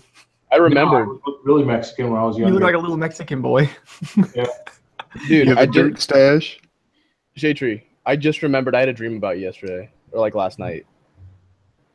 It was cool. We were hanging out. It was sexy. It was you, Jessica, someone else, and I, and we were all hanging out. And then Jessica punched me in the face, and then you got mad at her and yelled at her, and she brought us all beers and everything was cool. And I'm being dead serious. It was just like that simple. All right, but I mean that sounds like a scenario that could happen. Yeah, it sounds realistic. But I remember like you and I are having fun, and then Jessica just clocks me in the face, and I was like, "Well, pardon." And then you're like, you're like, dude, dude's a good friend or something like that. You're like all nice and stuck up for me. I don't know why Jessica was being mean. And then she brought us all beers and everything was cool. We're like, oh, okay, cool, we have beers. She can be mean sometimes, man. I'm not putting it outside the realm of possibilities. Like, like it actually happened. I just woke up from a coma. I gotta like tone her down. Be like, nah, this guy's cool, man. Fucking I could shit. see Neil's girl Kai doing that. She's aggressive. Yeah. She's real in your Be face. careful, man. Big Easy. Like she's like because when we were at SCM, she's all like, she's like as tall as I am, and then she's like in your face, like, drink your beer, bitch. What's wrong with you? And you're like, I'm sorry. I mean, she just wants you to party and have fun, but she was just like she's like a dude, man. Just Neil's just over there like, there's like 300-pound dudes out to the curb. And then her and Neil whipped their dicks out and compared sizes. Neil's so cool. Neil's a big dude, man. You meet Neil in person, he's like, yeah, isn't he like 6'3"? Yeah, and he's like, he's not like fat. He's just like he's just big, a big like dude, broad-shouldered, big dude, man. He gives good hugs. Yeah, you know, I realized how big Neil was because I saw a photo of him and Bane together, and you know, Bane's a kid, and Bane's he looks kind of tall compared to Neil, but then I saw Bane with a photo of like a bunch of other kids and adults, and I was like, "Fuck, Bane's tall too." Yeah, I just like if you look at Neil on the Z125, it's like he's twice as big as that bike. Oh yeah. So you can wheelie it just by leaning back in the seat. All right, love you guys. I'm rolling. Later. Be careful, Big Easy. Don't let your hardware. Are you actually gonna end it? Oh no, okay, he left. So that's 5 minutes. 5-minute warning. I can't believe I gotta find some headphones. This is ridiculous. I'm about to go on Amazon, just order whatever, something. You have a better chance of just riding up to the gas station right now and getting some. Man, the closest gas station to me is, they wouldn't have it. No, I'd have to go down the road because the closest gas station to me is like one of those Walmart ones. But they actually have a little. Normally, you know, when you get the Walmart gas station, it's just a gas station. But this fucker's got. They usually have headphones inside. Normally, when there's a Walmart gas station, there's a Walmart attached to it. And I don't know if you know this, but Walmart sells headphones. Walmart sells headphones. Dude, I thought that was bullshit, but you really are talking on that son of a bitch. Hey man, what did I do? I went to Walmart today, Dan, because when you get the paramotor, you get all the kit, right? When they send it to you, you get a windsock, but you don't have a pole for it, right? And I was like, what can I do? Make a pole out of? And I was walking around Walmart. I was gonna buy one of those orange flags that go on a kid's bicycle and just like attach the thing, like tape it to the top or something. And then I was like, I went past the fishing poles, and I just was like, I said, fuck it, dude. I bought a $20 fishing pole. It's like 15 feet tall or something, right? It's like the stupid long. Then I got home and I duct taped it to a wooden stake I have. Oh my God. It's already got the loop at the top, so it's like perfect. No, dude, let me tell you, man. I was probably like 400 feet away from it at one point, looked over, and I was like, oh, that's which way the wind's blowing. Like, and it's like if the fishing pole is bowing in the wind, it's time to land. Dude, it's actually kind of good because the fishing pole will also, it's got a little bend to it. Well, so it's kind of a little indicator on its own. But hell yeah, drone fishing. The wind is blowing like fuck in that direction. You just look at which way the flag is blowing across the field as it rolls completely away from you. There is a bunch of flags around me. This is Texas, damn it. We put flagpoles everywhere. We're all proud. Are they Texan flags or are they American? There's a lot of American flags, but we like to do this in Texas. We like to have both flags at the same height, so they'll do 2 poles, one American, one Texas. I don't know if that's still allowed. That was a thing. I mean, nobody enforces the code of displaying the American flag. But I think flag, Texas is one of the weird ones. It's like, all right, y'all can do it, but like, no, they let them. They let Texas if you tell Texans they're not allowed to, they'll just secede again. Dude, you know what Mexico did is so awesome though. If you ever go down to like Laredo, Texas, or something, and you have like Laredo on American side and Laredo on Mexico side, right? 2 cities, same name, right? And by the border there, at one point America put a big we put a big fuck off American flag on the American side, right? So Mexico put one that was like 4 times fucking bigger. This is like the biggest flag I've ever seen. This thing is impressive. They're like, oh yeah, bitch, fuck you. It's like international pissing match. Yeah. Mexico won. they fucking won, dude. This flag is so big. It's like, okay then. It's probably cost you $100,000 damn dollars right there. It takes 3 minutes for a ripple to travel from one end to the other. Oh, Or dude, I'm not $7 even US. It's like you people's poor, bro, but that's a nice flag. How many pesos did that cost? A lot. A fucking lot. That shit's man. funny as fuck. Like they instead of helping out their country, they like just built a big flag. They're like, yeah, this is. Well, we're gonna build a stupid fucking wall, so Starve, Listen, motherfuckers. what did they say? I was drunk as fuck. We were talking. I forgot what it was. I was playing Rainbow Six. I was drunk, and I was like, "I'm not racist. I just really like walls," or something like that. Jesus. This is gonna sound racist as fuck too, but it's probably paid for by like bribe money paid to the local government for like looking the other way for cartels. They're like, fuck it, we'll build a flag. Fuck you, America. Oh, okay. I think you're talking about the wall. I was like, no, they said that they're going to use that El Chapo's money that they confiscated to build the wall to Mexico. I was like, Jesus Christ, it was like $16 billion or something. What else were they gonna do with it? Fuck it. They should build you know they should build with it? A Big super water Walmart. park, man. Are they gonna build Really like big water a park. memorial honorary El Chapo tunnel to America? Probably do. They probably already have one, man. Lights and electricity and AC and the whole nine, man. The fucking McDonald's and under there. They have found some impressive tunnels. You know, like I'm not even kidding. I say lit with because you know, like proper tunnels, you have to have like ventilation. Yeah. They have all that stuff, man. They found there's probably some super impressive ones right now that are just there's fuckers driving fucking cars there. It just looks like the tunnels underneath like